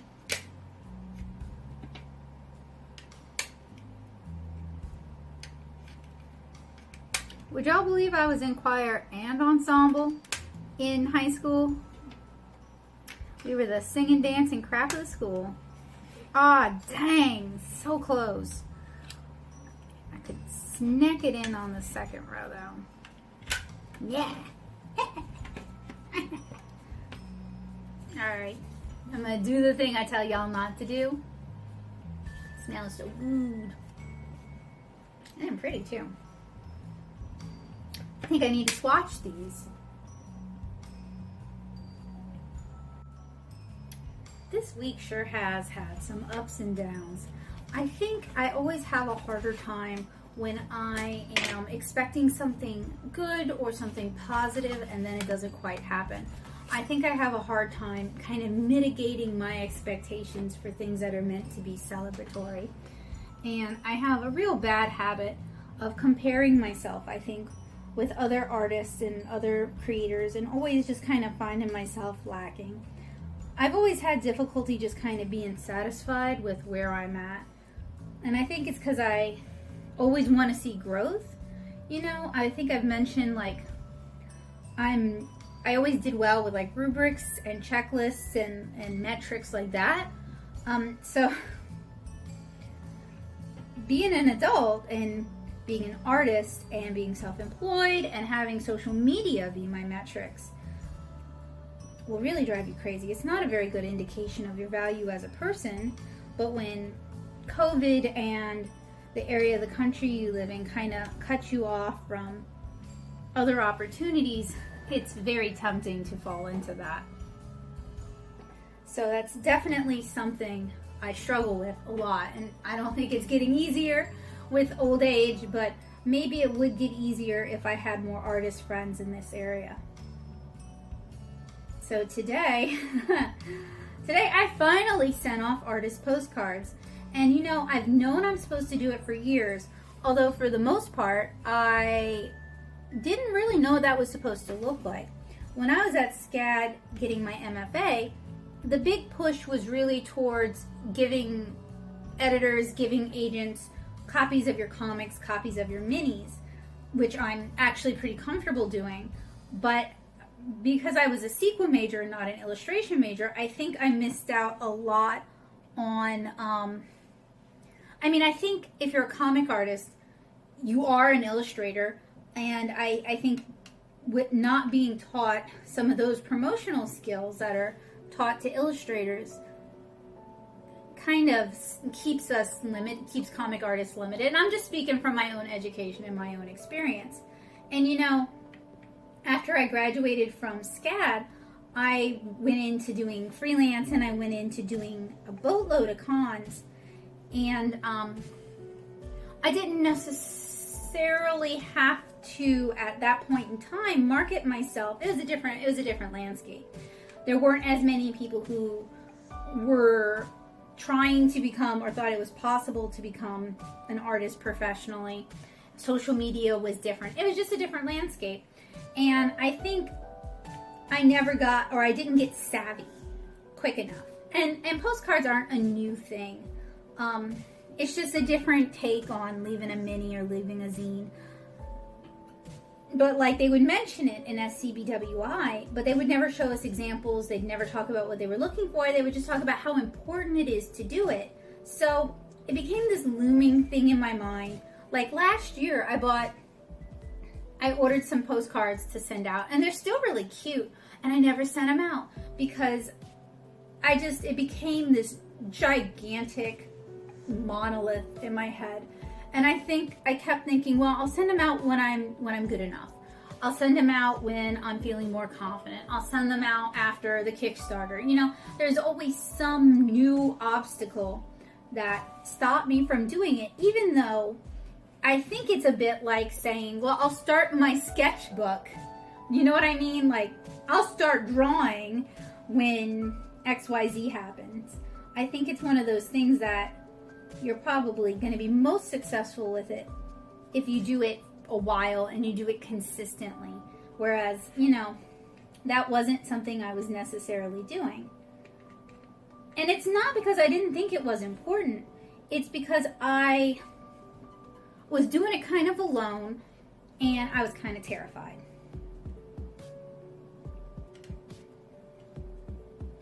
So I sent a couple off.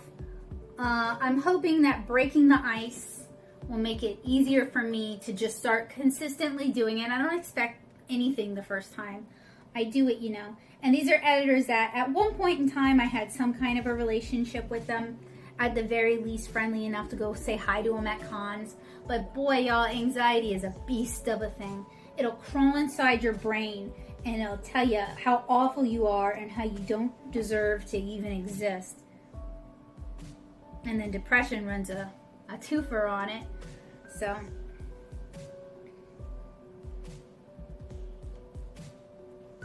I get sad because I know I move slower than other people. I might be an early adopter of certain things. I might start some things sooner, but I'm just not as quick to change. I'm just not as flexible and not as quick to adapt as some other artists. And I know if I was part of an artist community, that is something that I would be better at, because I do kind of allow myself to look at what other people are doing, look at what the competition, but friendly competition, look at what my peers are doing, and use that to galvanize myself into upping my game. So being very online only, where you don't really know the whole story, you can't really ask a lot of questions necessarily, and then dealing with anxiety, it kind of creates this almost like a fortress around myself, but I'm not really protecting myself. I'm just starving myself. All right, so I am going to go change my water cup out, move this aside, and swatch those other watercolors. Okay, so this thing is pretty neat. I've talked about this in the past, but you know, you never know when you're gonna learn something new. So this is a swatch book. I have mine organized by brand and then organized it, within the brand by color. Now, theoretically, if I was a smart girl, I'd be bringing this with me when I go to the store and referencing it when I'm buying stuff, but when have I ever been known to do the smart thing? That's unfair. I shouldn't talk like that. I'm setting a terrible example. I usually forget it.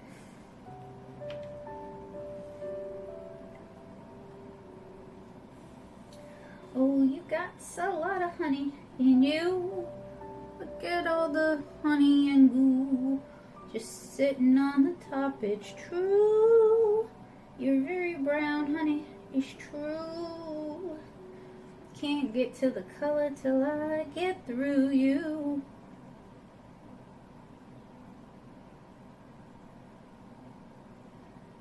Yeah, check out my high quality swatching style called dabbing it on the surface. It's a pretty color though. It's a really pretty color. That is Helios Purple. It is PR 122, which sounds familiar. Like a Quinn.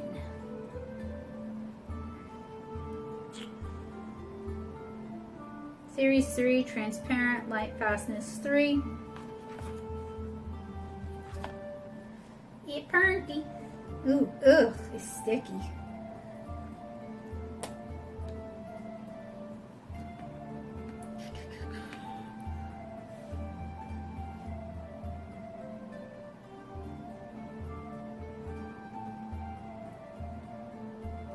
I wouldn't even call that a purple. That's like a Quinn magenta.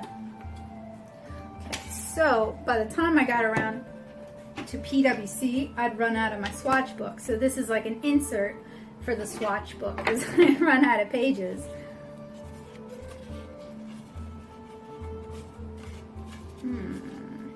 Trying to figure out how I want to divide it. Don't tell me. Okay, I was like, don't tell me I already have that color. I would be a little miffed. But no, I managed to not buy duplicates for once. Oh. I think that is because I just wrapped up the PWC field test. In fact, I just scheduled it to go live to my patrons today. So I'm coming back from the hiatus. I think videos are going to be better than ever. I'm excited about that.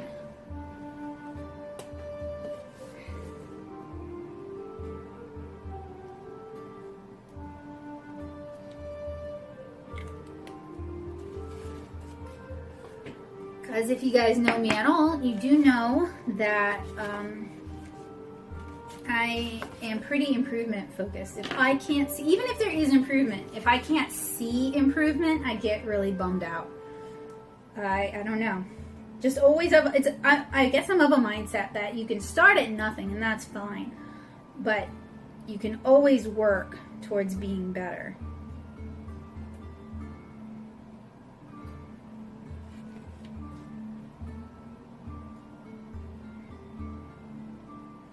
Okay, that is a shell pink. I'm really kind of hoping somebody will get me the Korean watercolors from Shinhan. It's like Shinhan Korean colors. I would like to play with those because my birthday's coming up.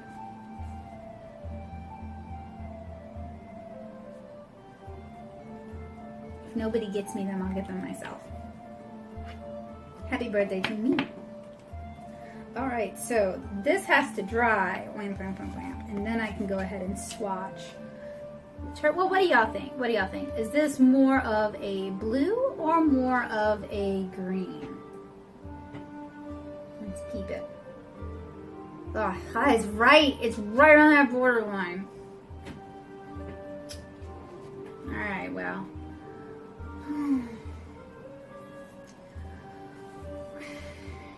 The most exciting part of being a comic artist is watching paint dry.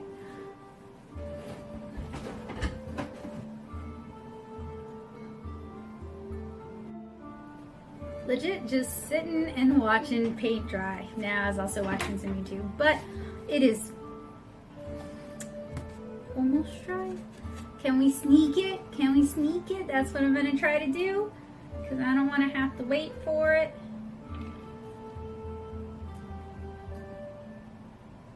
So one of the things I really like about the PWC water, there's a lot I really like about the PWC watercolors, but one of the things I like about them is, you guys saw the Sennelier, right? And they use honey as a binder, but there was like so much honey at the top.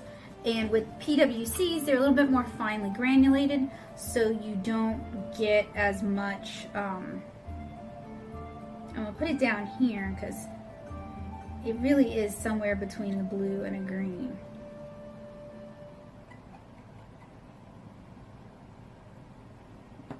I gotta be careful with how I write it.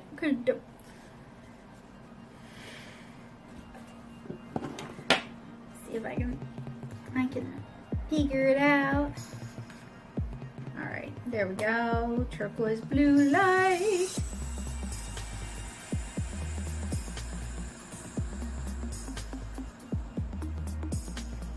Yeah, yeah, yeah. Alright. Alright.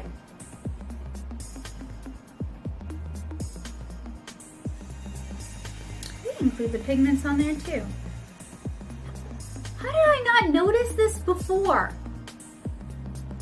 I mean, I knew all this, but I didn't realize. It wasn't until like the Paul Rubens review where I was like, I wonder if brands list their pigments. Usually I have to check online. Usually I check online for that. And let's see, because this is a Series C, so it's like second most expensive. I still have the receipt here. I paid, no joke, $7.25 for a Series C watercolor. Regular price $11.09, but at David's they are like running a deal on PWC. So yeah. And I'm gonna end up cheating myself out of that, because I keep telling you guys to go to David's, and I keep talking to you guys about how awesome PWC watercolors are, and I know they're only having that special good price on them until they're more popular. And I'm gonna make them popular, and then I'm not gonna be able to afford them, because that is how I do. So I'm done with that. I'm gonna clean off my desk, and then I'm just gonna pencil that Valentine's image. Y'all aren't really going to be able to see much until it's penciled, so I need to pencil it and ink it. Let the ink cure for 24 hours, and then I can marker it. It's not going to make it in time for Valentine's Day, because I'm not going to pull. I'm thinking about the time and how much energy I have. I could maybe squeak it in time for Valentine's Day, but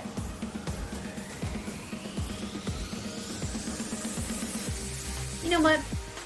Let's just take it one step at a time. It's a cute piece. If I don't finish it for Valentine's Day, I guess I'm okay with that.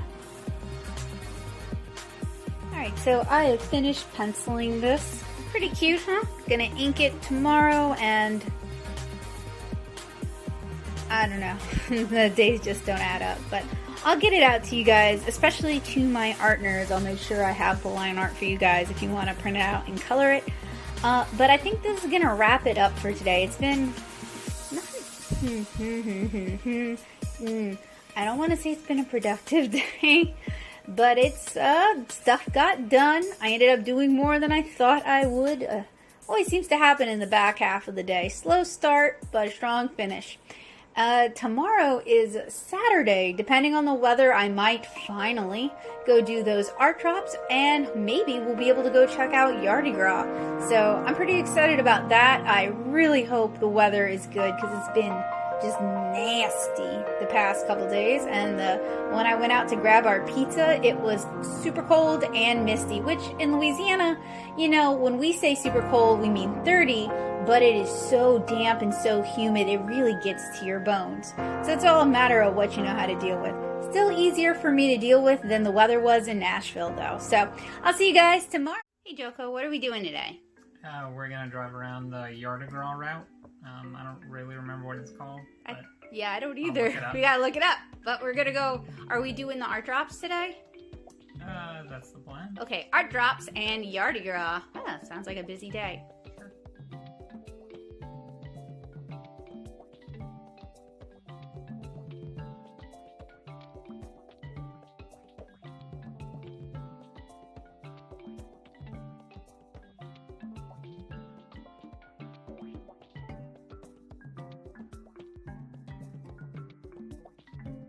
Okay, so the plan is to do the art drops and promote those on our way to the West Bank.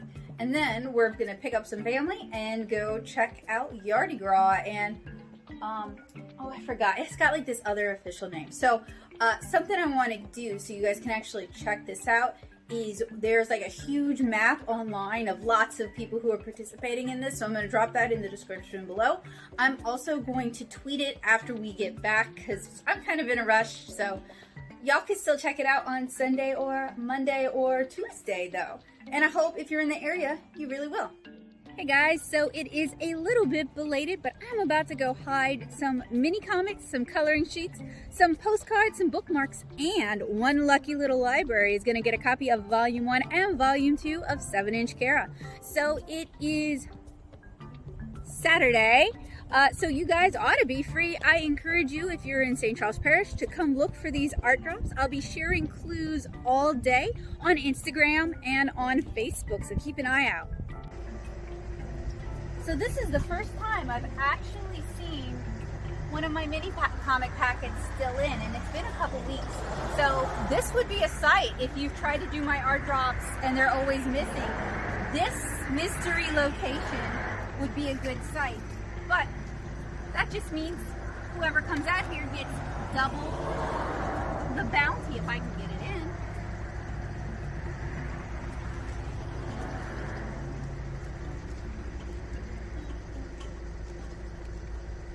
This one's crammed full of romance novels too.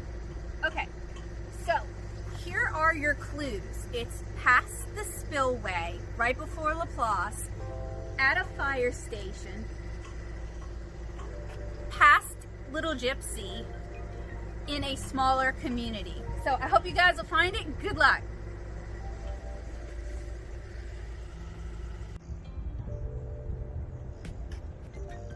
All right, birthday art drop number 2. And this one looks like it's got plenty of room. So I think this is gonna be the lucky Volume 1 and Volume 2 winner.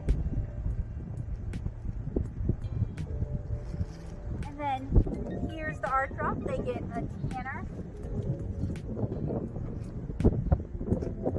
The winner for what? Huh? The winner for what?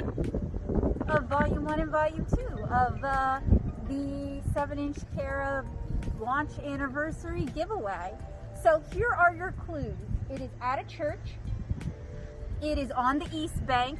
It's by a park.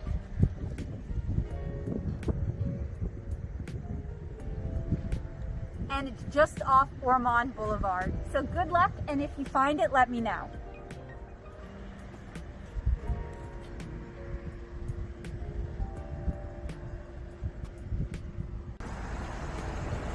Alright guys, we are at our 3rd art drop location. Take it all in, take it all in. This one gets a birthday Krewe.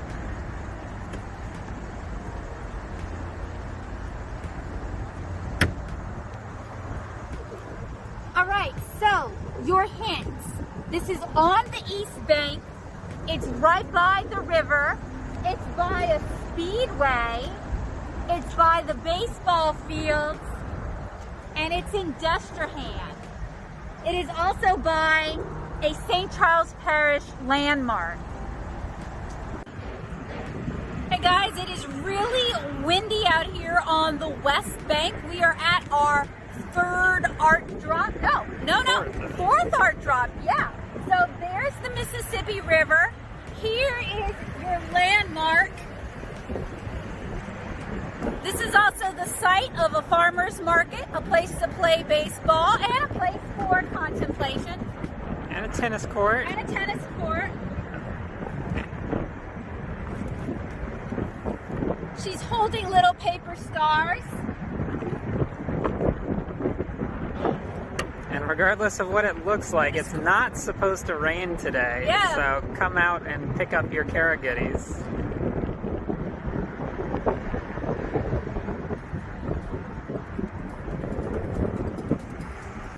Okay, so we are at the fifth and final art drop spot, and if you look closely, they still have one of my coloring packs in there. So, your hint is by a playground, by a church. This is a church I grew up going to, on the West Bank,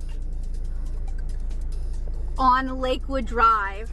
Come get your art drop. This one has coloring pages and crayons in it, and mini comics. So I guess we're going to put the fifth and final art drop somewhere in New Orleans. Okay, y'all, we are off to check out Mardi Gras. So this is our crew of Lowell this year. So there's me wearing my finery from years past, my mom, my aunt, Hi. and Joseph, also wearing finery from years past. So where are we heading? What area? We're going to Midcity to start. Ooh, that's a good and space then to start. Probably moving westish and then southish. But this is going on like all over the place, because you looked it up today, and there's some on the West Bank. There's some even here. There's some houses on the Mardi Gras. It's mostly New Orleans, but yeah, it's all over the place. So there was an article in the guide about it. Yeah. Yeah. About the different crews. Yeah. Yeah, it's officially called Crew of the House Floats, I think. Crew of the House Parish. Each parish has a crew. How cool is that? I hope this is something we keep doing every year, because I'd love to have our house. I think they're beautiful, the ones I've seen. It's not going to stay up. Yeah, forever, so. yeah. You can go ahead and go then.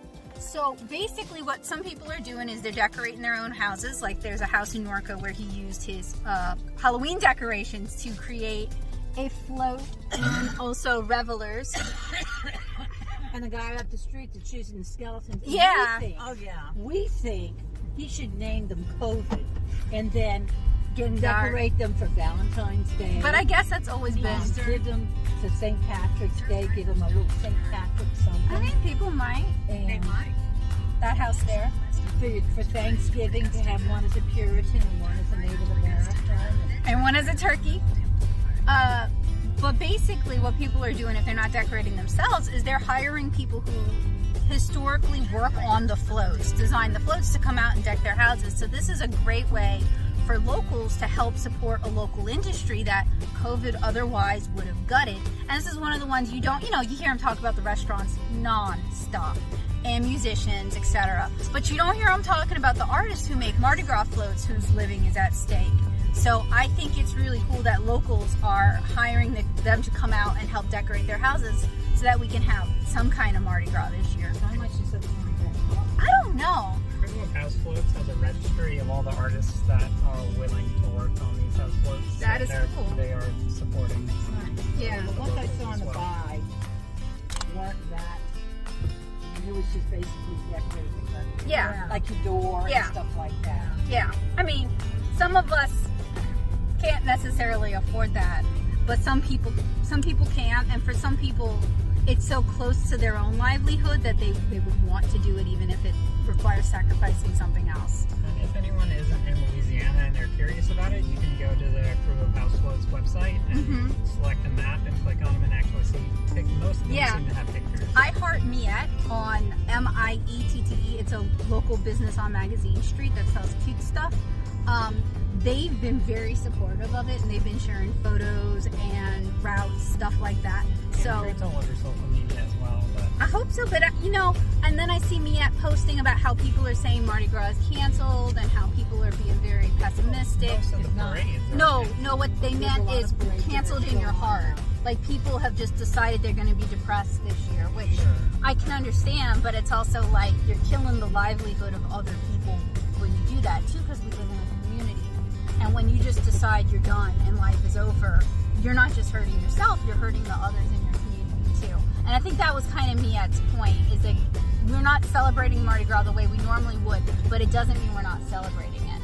It doesn't mean Mardi Gras doesn't exist just for tourists. It exists for locals too. So anyway, I'm excited because I've seen pictures and some of these houses are really, really, really beautiful. So just to start out with, we had some trouble finding some of the houses that are actually decorated like floats. It took us a little bit of driving around and it took additional searching because pretty much any house that's even got beads out in front is on some of the maps.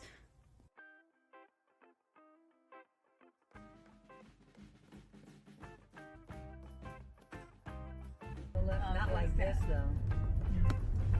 I don't think these are the ones people are talking about, though. I don't think so. Because there's some that are like decked out. But they're on the Those map. are get a better look at that. Becca, that's why I was. That one? Yeah. But we're not talking about like that. No. Oh, that's cute. They're on their porch.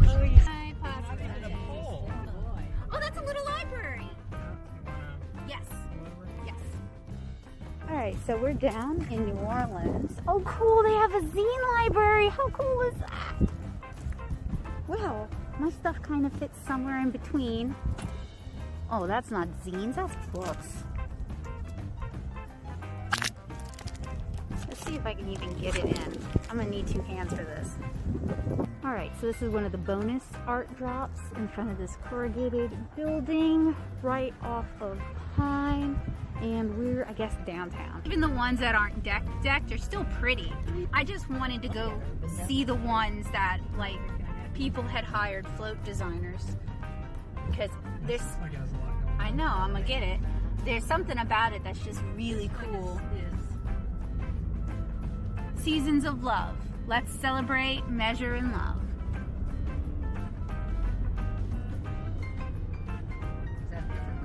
I mean, some people just decorated. Yeah, there's different crews. But I think right now we're doing the crew of Red Beans. That's a cute name, by the way. This is crew of Jockus. Oh yeah, lots of people down here are decorated. Even if it's not like the floats, they still put stuff out. Cause I don't know, I was hoping one street would just like everybody would have leaned in and done it, you know? And then we could have just made it a point to hit it. Yeah, it's everywhere, which is beautiful in its own way. Cause like as you're exploring, you can discover. Yeah. With all the flowers and stuff. Oh, that's cool.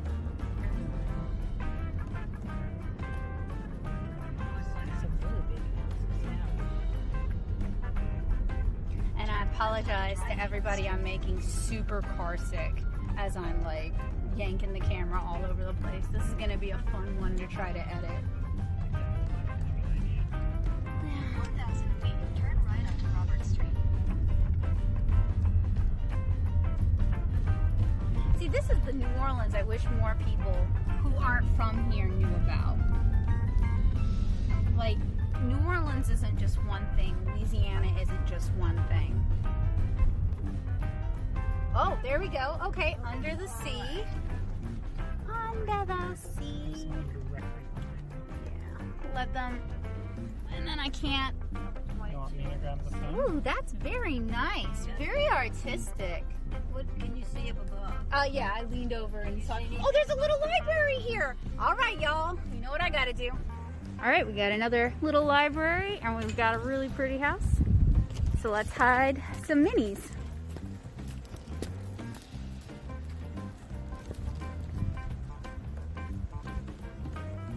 Oh, they have an art supply box. I love it.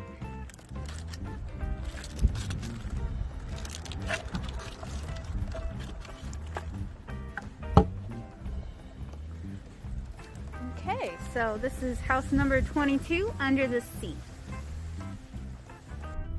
Oh, there's a Mackenzie's. I thought Mackenzie's were all shut down. Not that one. Yeah, there's Mackenzie's. Where are we? There's a Perrins as well. I bet you that's the one your dad went to by accident a while back. Oh no. Oh look, they decorated here at St. James Cheese Company. Turn right onto Latini Street. They got the. Nobody behind us, so we can hang out. Ooh, Nancy Goes to Carnival. How cute is that? It's Fancy Nancy, and they've got all these cutouts, and they got a little library, Joseph. And they, yes, I do. And they got a seat. Whoa. What was that? Okay, so this is my last little library art drop. And it's going to the Fancy Nancy house on Britannia Street. Let me hustle a little bit.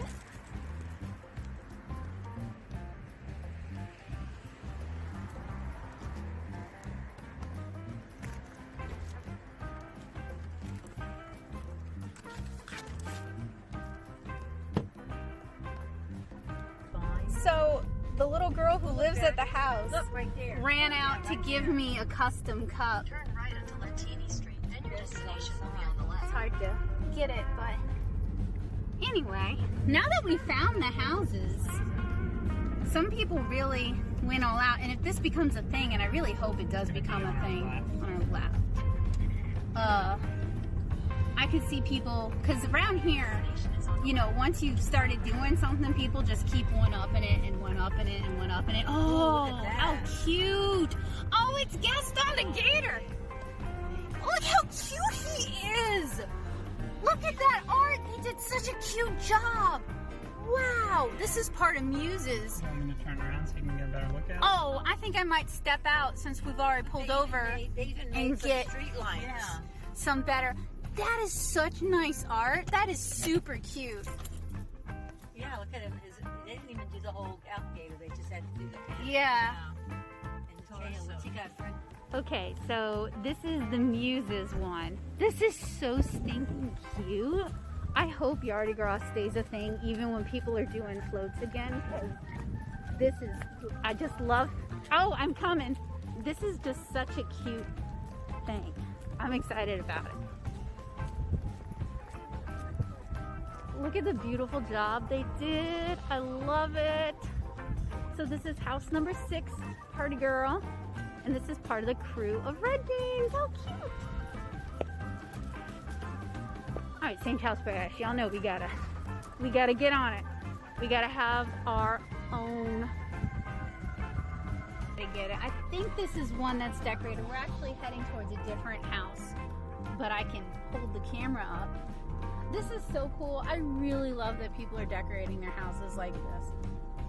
That's something I could 100% get behind. Yeah. Oh my gosh! Oh, it's Muppets themed! It was Beaker from the Muppet Show! How cute! My phone wouldn't focus, but very cute. I don't know, Joseph, I think he could get behind that too, especially... Yeah, I'd help you out. Yeah. Because it would be handmade stuff. So it would be... Okay, what about the one across the street on the left? Oh, is Right there one? Right there. Oh, they have flowers out. Man, people have been putting out the big, beautiful handmade float flowers. I love those too. Because this is... Our last house where the light is going. Yeah, but I'm glad we did it because I really like that Gator house. I really like the Fancy Nancy house. I like the Beaker house, even though I couldn't get a good shot of it. Yeah, same. Yeah. I'm just switch to night mode. These probably show up better at night because you get with the Gator. Very cute. Look like it, yeah. Okay, there's a house. Oh, those are beautiful. With the rainbow and then with the moon. Oh, they're themed together. That's so cool. Oh, I want to do this so bad. Not for a living, but I just want to. I know, very pretty with the lights lit up at night. They look totally different than during the day when you're just kind of like, oh, they got lights. But at night, it's like, oh, they got lights. Oh, look at this one over here on the right. Oh, look at that. How cool is that? Yeah, people are getting family photos and stuff. How it's beautiful.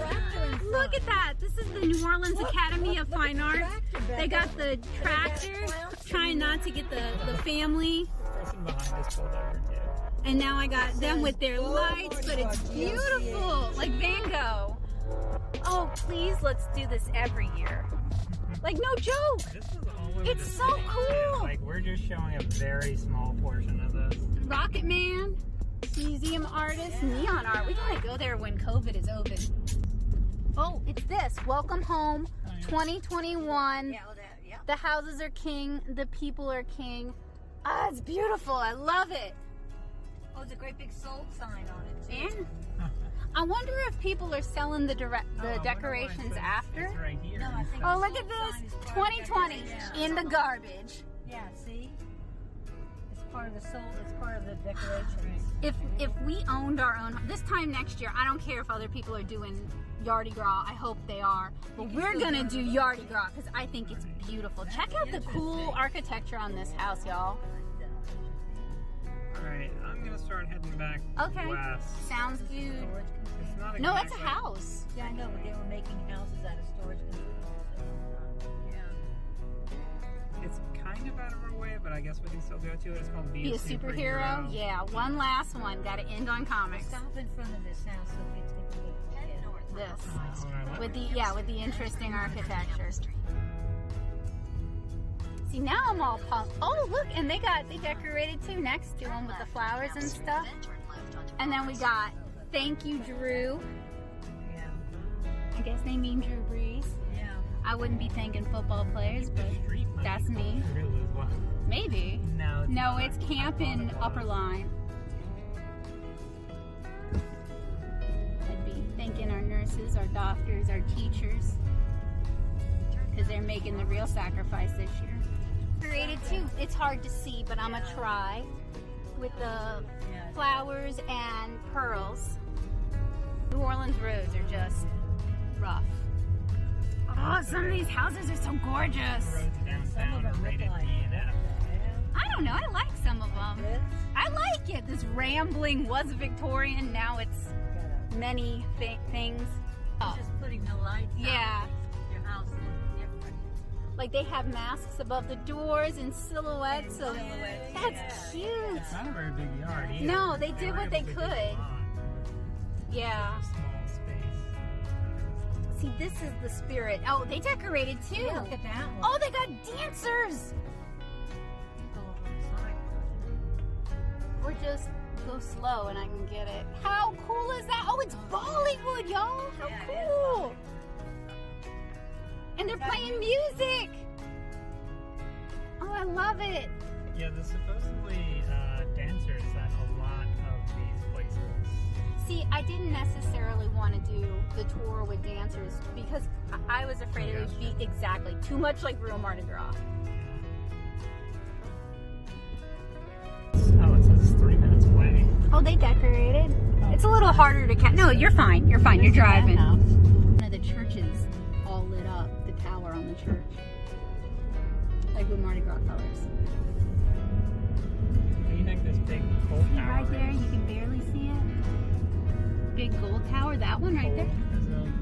Look at that one right there. Yeah.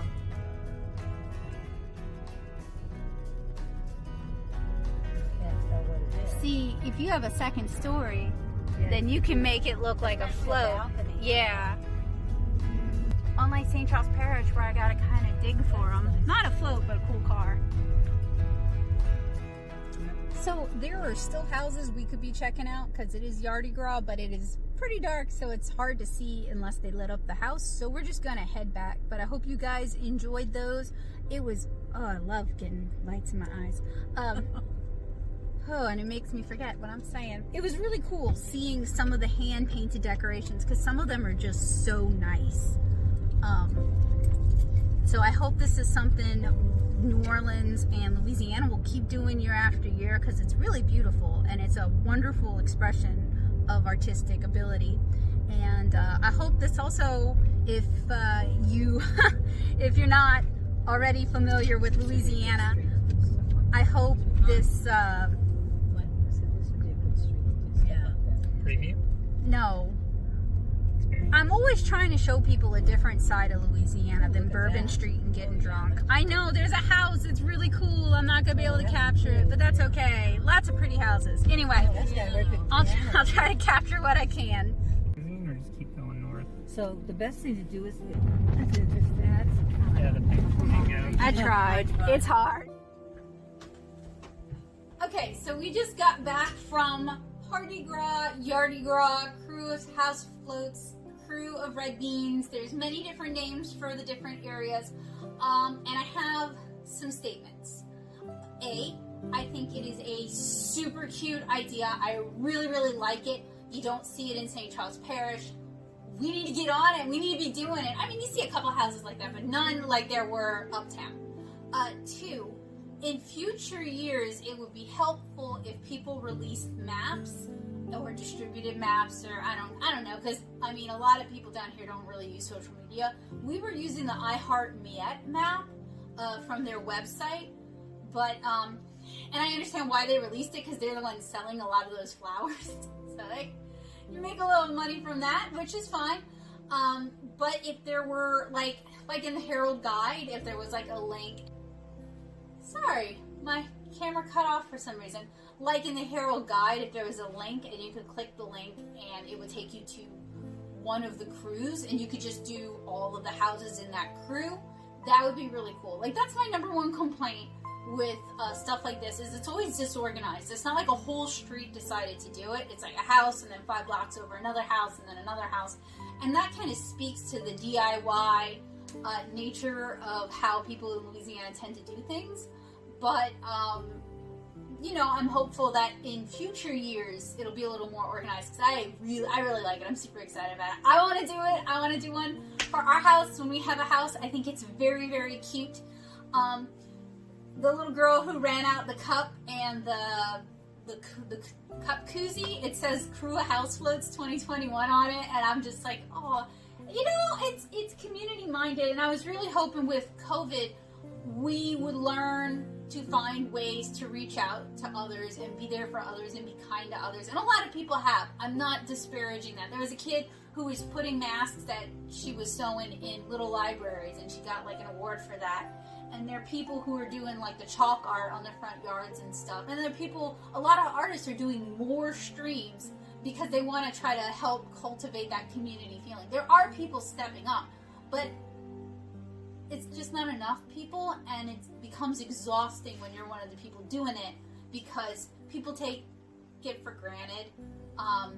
So let this be your galvanizing call to action to be there and be kind, and use this as a time to try and help others and to put something beautiful into the world.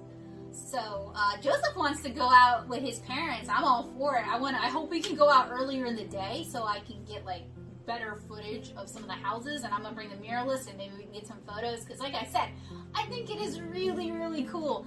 And this is an aspect of Louisiana culture that I want non-Louisianians to know about, is how artistic we are, and a love of beauty and a love of aesthetics and supporting our own. And that is like the one thing, if I could get y'all to know about Louisiana, is that our nature is beautiful and that we love beautiful things. We're not trash. That's what I want y'all to know. So it's kind of late. I'm going to work on inking this piece that I did not finish inking. It is not going to be done in time for Valentine's. I don't care. She's cute and I'm good with that. I am fine with that. Plus, I finished those other Valentines, so I just need to get those wrapped up and find a way that I want to disseminate them. And I can be good with that. You know, that was enough. Yeah, and I brought up the wood burning stream to my mom, doing it on Tuesday, which is Fat Tuesday. And she's like, I don't know what you're talking about. So clearly we need to figure that out, because like we're not on the same page there. So I need to know so I can let you guys know. But anyway, let's chill out with some inking. Let's relax with some inking. Oh, and one more thing. I started this morning by doing the voiceover work for the Rembrandt review, the Rembrandt field test. So keep an eye out for that. Art nerds will get it first, but you guys will get it soon. If you want it first, you can join the art nerd community at Patreon.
Okay, so I've already taken my bath and I'm in my PJs, but Joseph is gonna very generously do my outro for today, and I guess for this week because it is Saturday.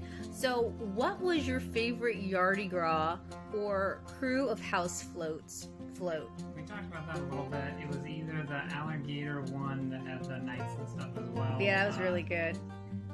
Or I like the Bollywood one. They seemed kind of different. I know. The music really added. Yeah, It was cute. yeah, it was cute, and it was different. Yeah, I don't think I'd heard any of the other ones with music on. That doesn't mean they don't normally. It just means when we went, maybe because it was getting dark, they quit with the music. But the Bollywood one did have music, and that's definitely something you wouldn't necessarily see. Well, not at the Music Luling is a Parade. big part of- No, I meant Bollywood. Sure. Although it'd be really cool. But yeah, music is a huge... Every float at every parade I've ever been to, every float has their own music. So it can be like... I don't know about every float. Oh, I'm Luling But Parade, at it's least every other float. float. And of course, Mambo number 5. You're gonna hear Mambo number 5 like 30 times. Do you know it? Do you know Mambo number 5 like at all? Not by harder. Can you sing a snippet of the Louisiana National Anthem? No, I'm not. 1, 2, 3, 4, 5. Da da da da. To fall in love with a girl like you. There you go. That's one of them. Yeah, that's like the tagline. Fall in love with a girl like you. There, YouTube content ID that garbage. All right, so Bollywood, or the Van Gogh one for the New Orleans Academy of Art. We didn't talk about that one, but that one was really cool. I don't think I got a good look at that. Oh no, because you were driving. Thank you for driving, by the way. I'll show you the video, but they also had a tractor and a mannequin driving the tractor in a clown suit. So like somebody put some effort into that one. Yeah. What would have made the experience better other than you not having to drive? I think if there was just like an official route, that would have made me feel better. Yeah. The problem with that is if they did that, it would become congested. That's I think true. What they should have done is posted 5 routes and just weave through things. And if You mean like have- pick 5 really stellar houses and No. just kind of weave you No. through? Not at all. Okay. 5 different routes that weave around. Okay. And people can just pick whichever one they want to do. See, that's what I thought the crews were supposed to do. Like the crew of Red Beans and the crew of Muses. I thought that was the point, was like you did a crew. And a crew is actually like a group of parade floats under normal times. Like Crew of Lul would be the Luling Parade. Yeah. That's what I thought they were doing. And I was kind of... Maybe we got the wrong map or something. I don't know. Because I was clicking... had 38 crews on it. I was clicking around on the site, and it does seem like you can kind of have a more nuanced experience. But I don't know if like Google Maps. I was able to disable certain things, but I wasn't able to toggle between just like different crews or whatever. Mm-hmm. Yeah, it'd be cool if you could. I might try to hit the one in St. Charles Parish, because there's a bunch of them supposedly on the East Bank in St. Charles Parish specifically. I might try to hit some of those during the day, just to see them, because I want to see what St. Charles Parish is producing. I mean, I drive around a lot, and I haven't seen any houses like that. And we went down Ormond Boulevard today, and we went down And Lakewood. other than Norco. Oh, for sure, that one house on Apple Street. No, there's 3 houses on Apple Street. Yeah, other than those in Norco, I haven't seen anybody really, like, stepping it up. But maybe I'm just not looking in the right place. I would think on the main thoroughfares like Ormond, Lakewood, and Willowdale, though, that's what if I lived on that street, I would. But I would do it anyway. We could live in, like, Timbuktu, and I would do it anyway, if we could. So. You mean the main residential thoroughfares? Yes, sorry. Not like Airline. I mean, people do live on Airline in some parts of Airline, but no, I meant... Or River Road. That's another... I didn't see any along River Road. Now, I would have thought River Road would be, like, one of the ones you would do that. Yeah, I don't know. Well, next week is Valentine's Day and Mardi Gras. You got any Mardi Gras plans? No. Anything for Fat Tuesday? No. You're not gonna catch some beads? No. When you were a kid, did you and your brothers used to fight over beads? Did y'all like have a hierarchy of the best beads? I mean, it's kind of like with a Halloween candy or whatever. You get real precious about it on the day of, and then afterwards, You forget. It kind of fades. Was it the metallic beads for y'all? The metallic beads were like a high, rare commodity when I was a kid. It was more like the stylized. The fancy or whatever. ones. Yeah. Yeah, those are expensive. Sure. Those are like a souvenir collector's It's like a item. toy, basically. No, but for adults, they're a collector's item. Some people get real. I saw a grown man punch another grown man at Endymion over fancy beads. I'm pretty sure we've thrown away something like that just because. Well, y'all are. what do you- I what do never you do with have. them? You put them on your bedstand and you wear them in Mardi Gras. Thank you. You're welcome. So that wraps up another week. I hope to see you guys again next week. Don't forget, Mardi Gras is next week. So get you some king cake, get you some boiled seafood, listen to you some Mambo No. 5 or some jazz, and have a happy Mardi Gras, y'all. It'll be the safest Mardi Gras ever with the exception of COVID.